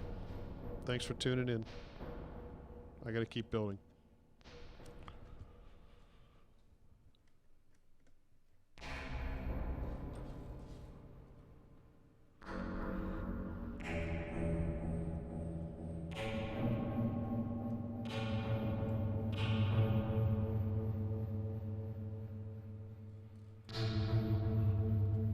Yeah, Simone's really knocking it out of the park with Frapp Tools.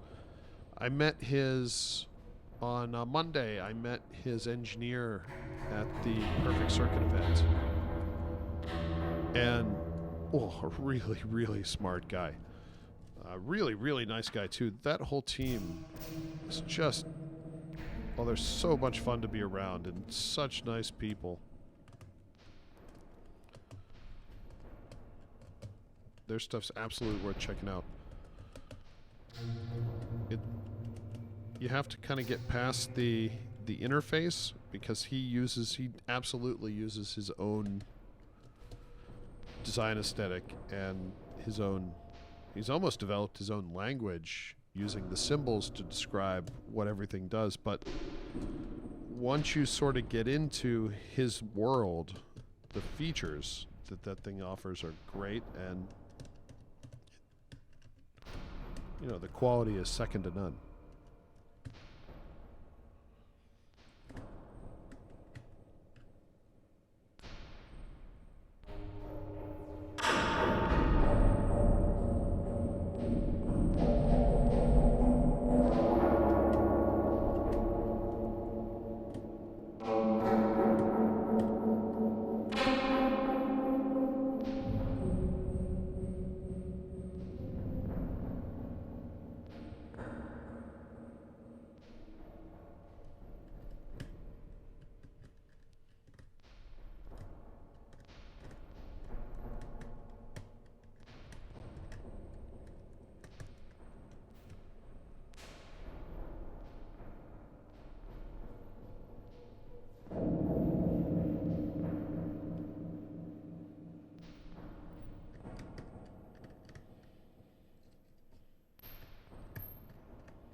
WI, we've gone through this before.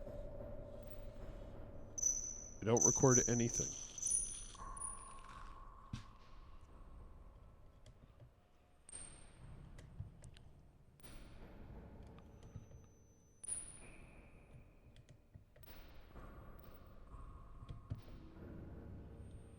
That's why I love synthesizers. If you need to make a sound, you make a sound. Then you have a sound.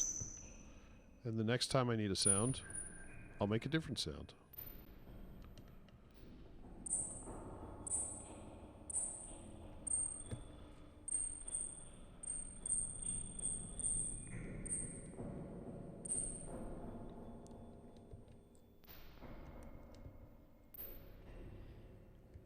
Although I do need a bunch of soundtracks for all of the interviews that I did with people at NAMM.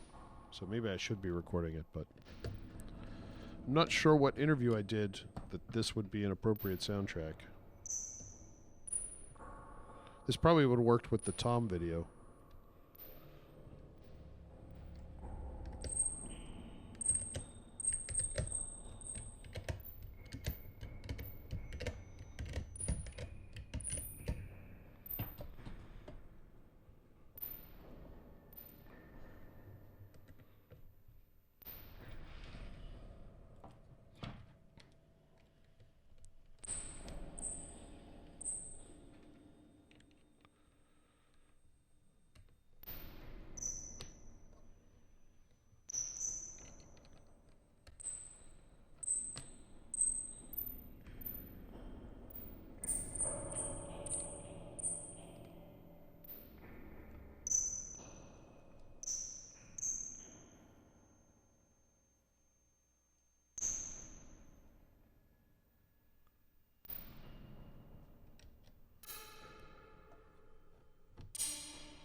Bruno, no, not all our instruments are handmade like this.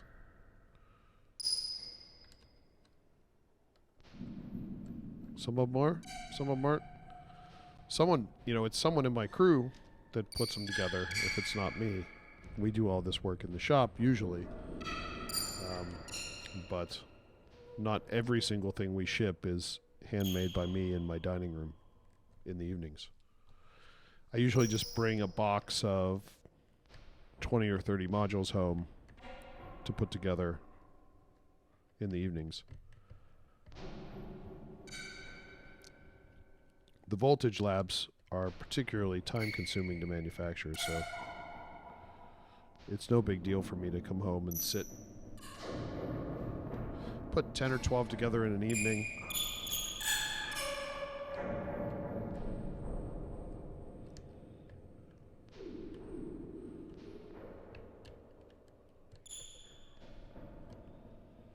We can only really, Perry can only really finish maybe 6 or 7 a day anyway, so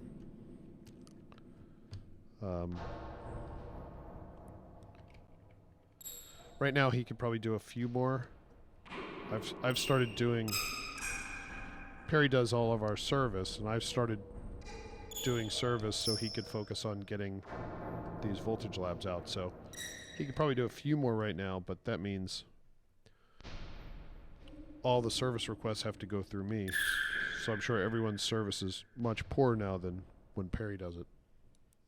So I guess you take the good with the bad, maybe? I don't know.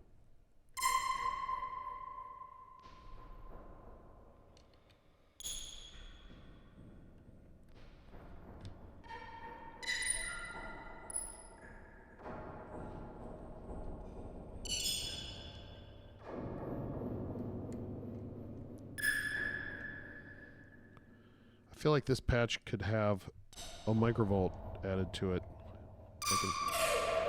I can hear the microvolt in my head playing along.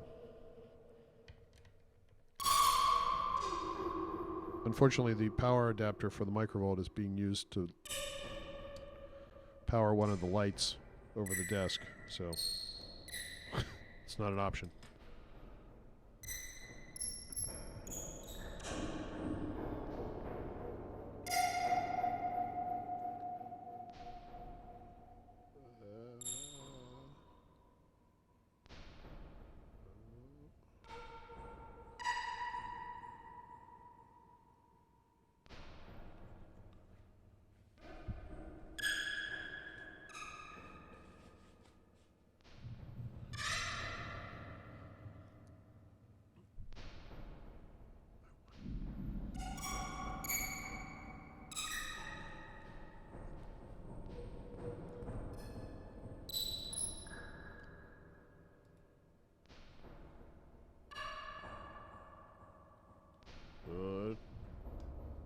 Queasy.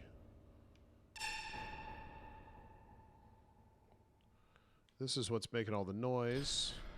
This is the patch.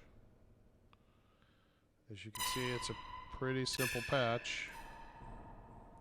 It says generative patch. And then that's patched into...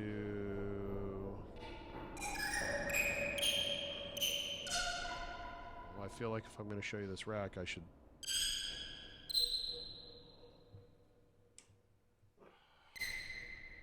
If I'm going to show you the rack, I should at least have the Kajimi on, even if I'm not using it. This is my Kajimi. The Black Corporation was kind enough to give me, because they're good people.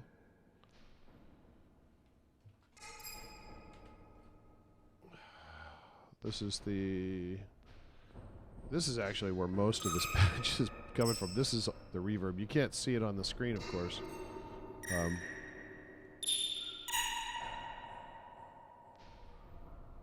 But this patch is called Bob's New Room. And it's just a... I like this reverb patch.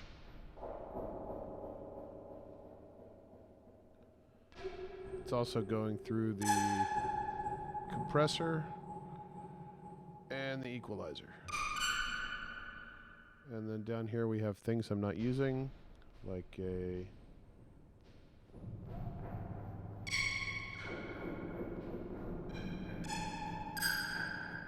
There's a Yamaha SPX 900 down there, and art compressor. The art compressor is just waiting for me to bring things home from the shop so I can take that out. I have a MIDI Verb 2 that I'm going to bring home. Whoa.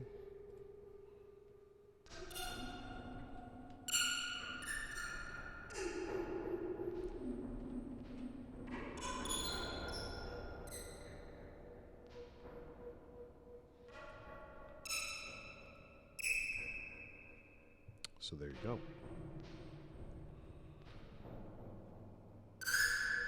So assuming I didn't make everybody really queasy from throwing the camera around, that is the tour of my work area.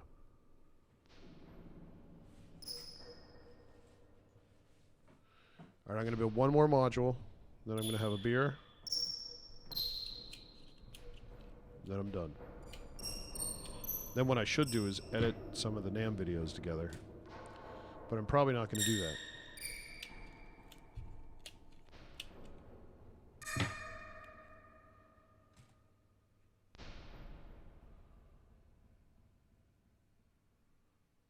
Nice. Circuitous vibes. I appreciate that. Thank you very much.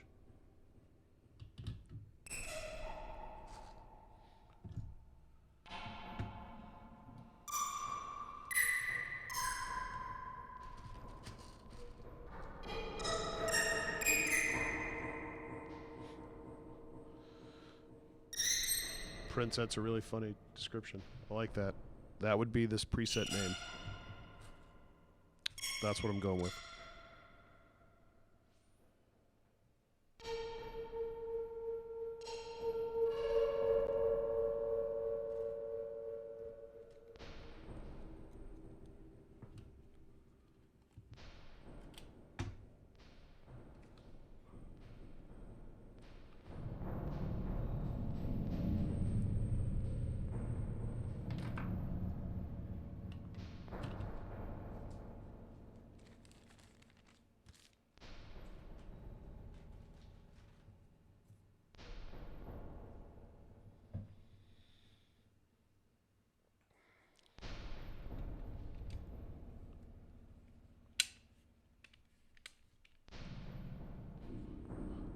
Sean, that is absolutely perfect. That's perfect. It's a good time to clean your studio. I have to clean up when I'm done. So that's perfect. Although I tend to do this a lot. Hopefully you don't have to clean as often as I do these live streams.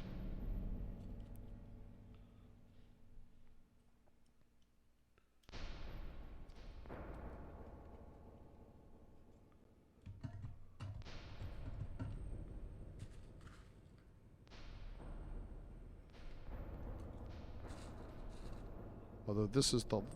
Well, I'm not going to say that. I don't think I'm going to be doing this tomorrow. But probably Sunday. There'll be another live stream. I'm going to be building all weekend, but... I have some documentaries I want to watch. So, I'm probably not going to live stream again until Sunday evening. And I have to think of things to say. It's hard to be vaguely entertaining for 4 hours a day, 4 or 5 days a week.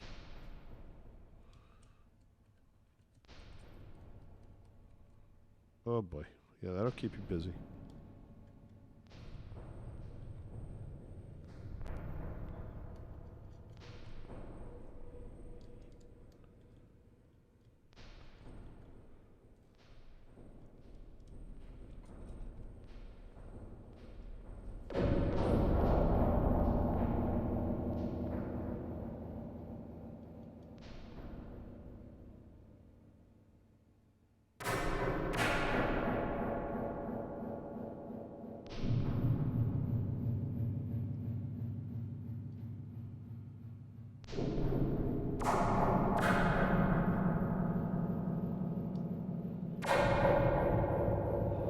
WY, I'll have to double check to make sure I'm subscribed, but I'm sure it'll pop up in my feed.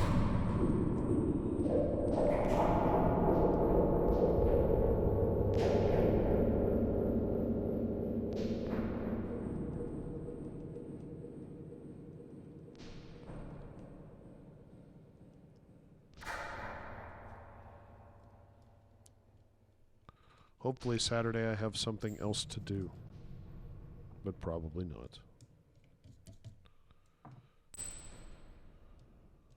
We're in the throes of prepping for vacation now that I'm back from NAMM, so everything we do is sort of balanced against, well, we're leaving for vacation in a week and a half. What do we need to get ready for that?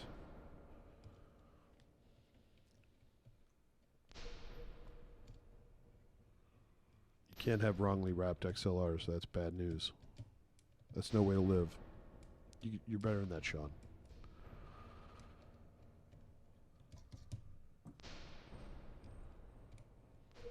Every time I go down to my basement, I realize all the little things that I need to do, and I just don't want to spend any time doing it. I have a case of old mini discs filled with music that I recorded. That's the only copy that's left of it. Every time I walk past the case, I'm like, "Ooh, I gotta copy those over." That's never gonna happen.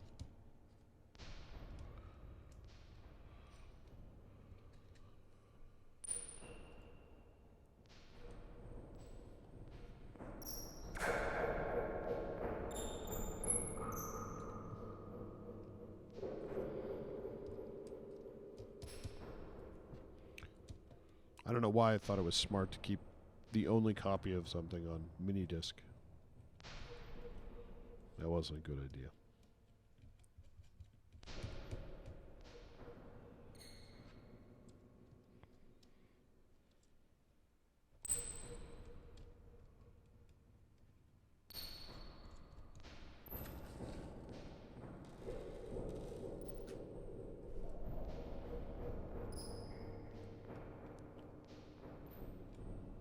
Make new stuff? Like right now? Do you want me to come up with the next big thing? I can just pull up the archive and show you all the stuff that we never made. All my bad drawings, my bad synthesizer ideas. You'll have a very different perspective on my design skills if you see all the stuff that didn't make it past the drawings.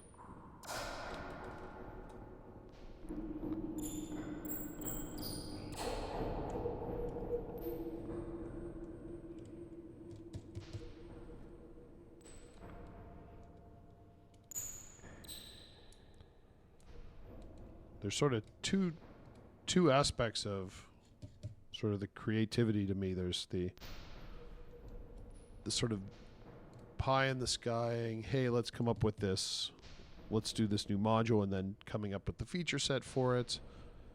And that's creative and fun. And then the second half of that, and this is the part I'm sort of deep in right now, is okay, we have the feature set complete. Now we need to get the circuits to sound how they sound in our heads. And we have to get them to act the way that we want them to act when someone's using them. And I feel like that side of the design is as creative and more interesting, or as creative but more interesting to me than drawing up the panels and the sort of basic UI.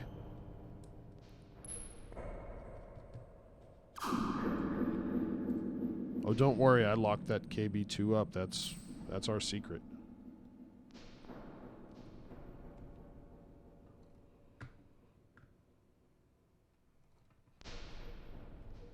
Every now and then I do on Instagram, I'll do things we didn't make Fridays. Although it doesn't necessarily have to be a Friday. and I'll show all the prototypes that we built that just for one reason or another never made it to market.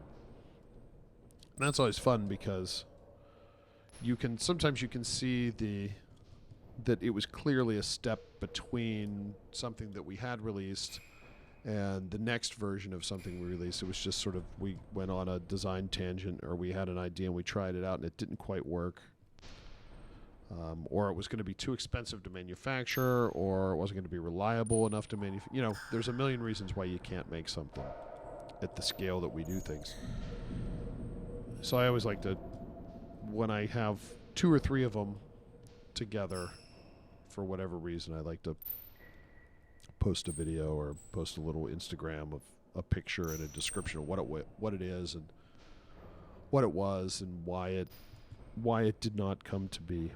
Because I find that stuff fascinating, so I feel like I like passing that along. It's the sort of hidden history of Pittsburgh Modular.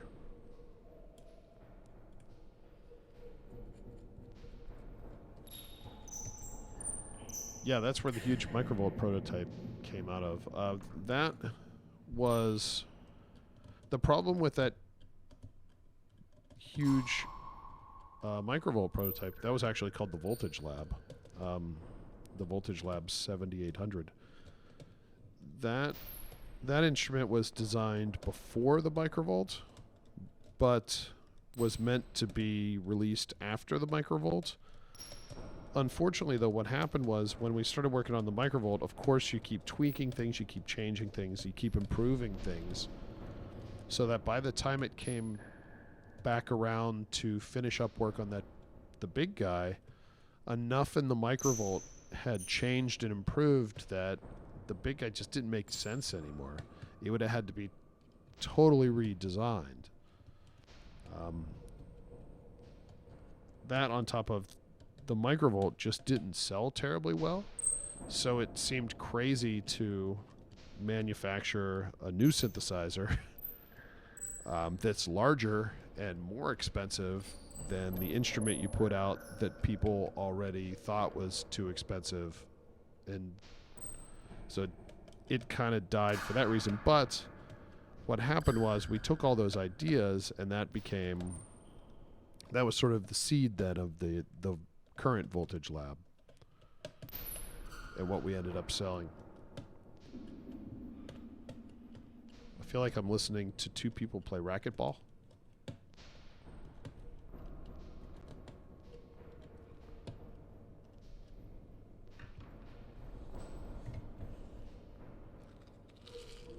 Maybe high-lie.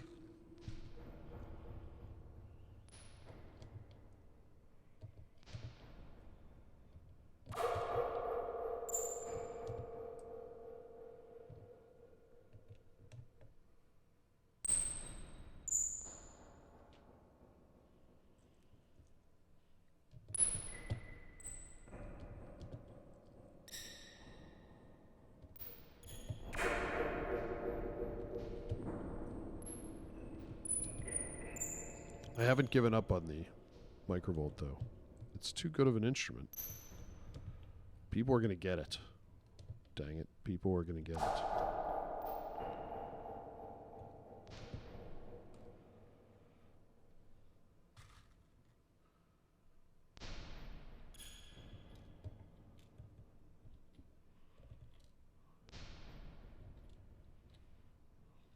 I played racquetball in LSD once, Sean. It was awesome. Absolutely awesome. Not that I'm condoning LSD. Just saying. Made some dumb decisions when I was young, and that was one of them.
Yeah, I could tell it was mine.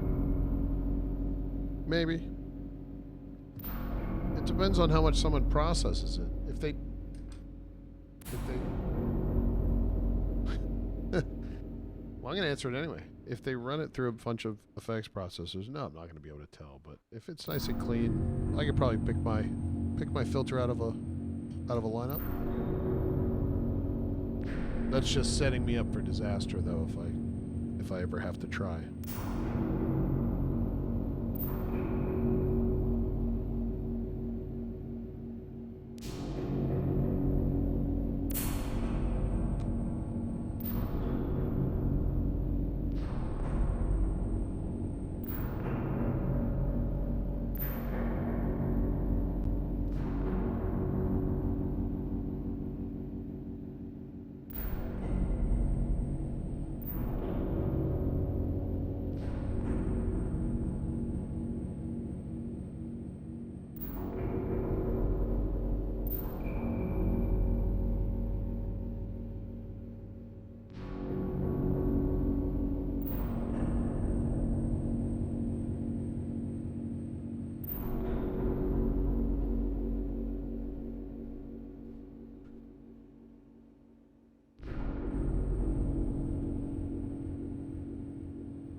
Time? Definitely beer time. Yeah. I made 6. I feel like that's a good effort. When I'm doing these live streams and building, I definitely build a heck of a lot slower than I do if I'm not. But that's okay. It's way more entertaining.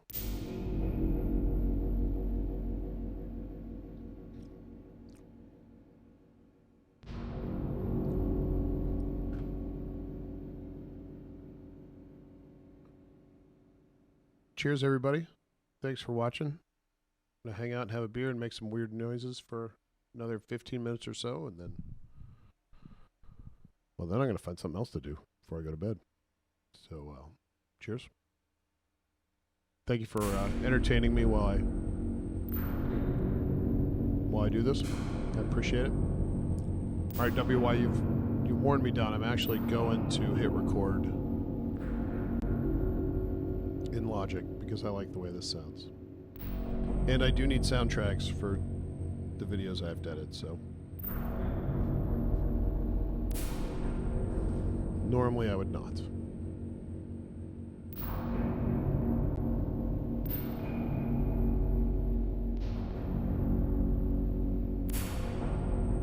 You can see back here my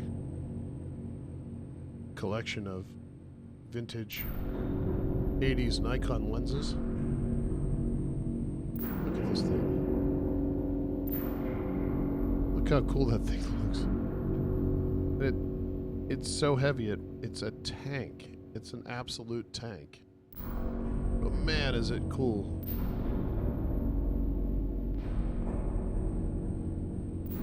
Those two are not vintage lenses.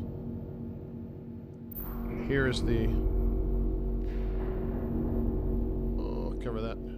Here's the lens I've been using on my Canon. This lens is really, really cool. I don't really know a whole lot about lenses. Clearly, I don't know how to get them in focus, but this one, I think it looks beautiful. I think the picture that comes through it is just so nice. Way better than this dumb webcam I have. I have a DSLR at the shop I think I'm going to try to bring home and use as my second camera. Don't know if it has a clean output though. The nice thing about the M50 is that I can get a clean USB output from it, so I can stream with it. I don't know if my other camera has that or not. Maybe. But I will find out.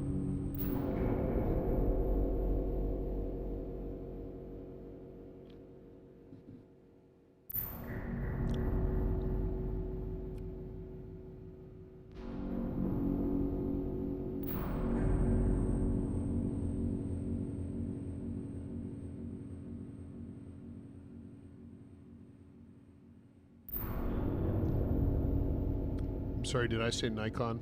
I meant Minolta. They are Minolta lenses, not Nikon lenses. I don't want to upset the Minolta people. Are there still Minolta people? Is Minolta still a company?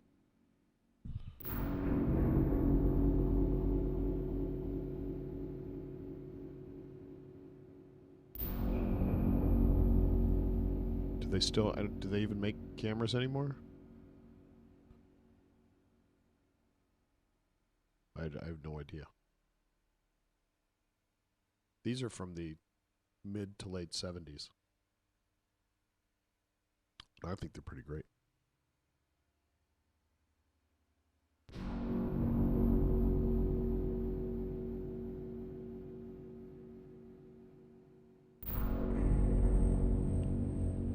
Wonder if I can switch back to this one here.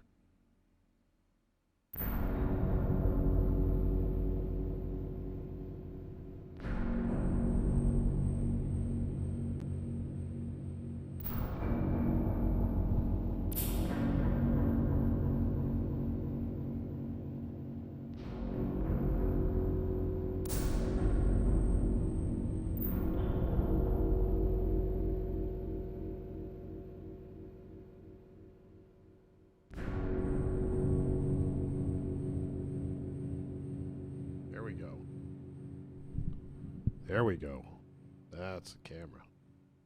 Now, of course, I have to stare upwards at the light to look into it, but, you know, what are you going to do? I think this camera plays, or this lens plays really well with the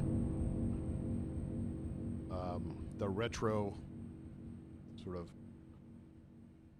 film grain destruction I put on all the videos. I feel like there's a sense of this, a sense of that already built into this thing. That's why I like it. I think it looks nice. It's very smooth.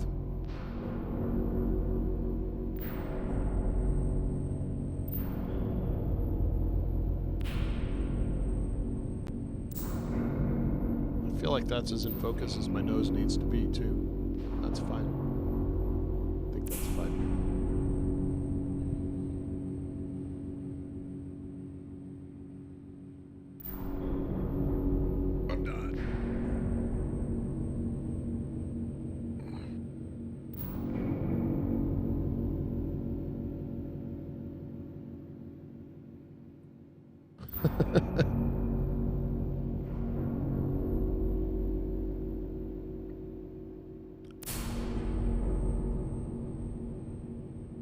I'm surprised someone made an adapter for these Minolta lenses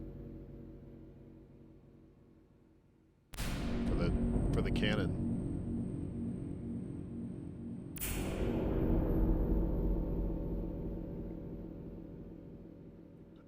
Yeah, I like all those effects.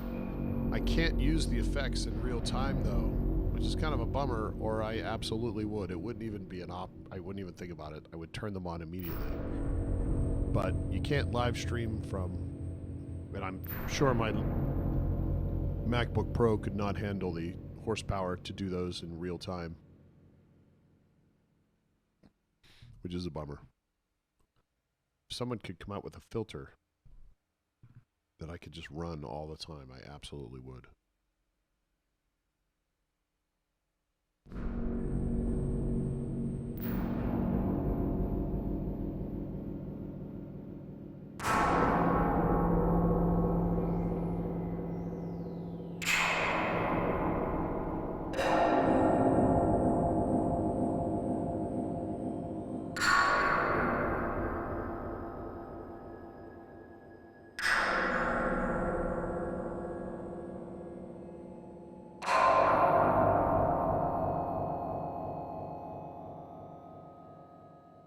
Unfortunately, John, I think right now it's kind of all about the sounds.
All right, that's it.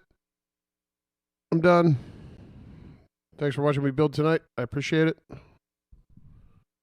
Oh, there's the camera. Thanks for watching me build tonight. I appreciate it. I'll be back Sunday night, and it'll be just as boring that Sunday as it was today. So if you enjoy watching me do boring stuff, then I'll see you then. Thanks, guys.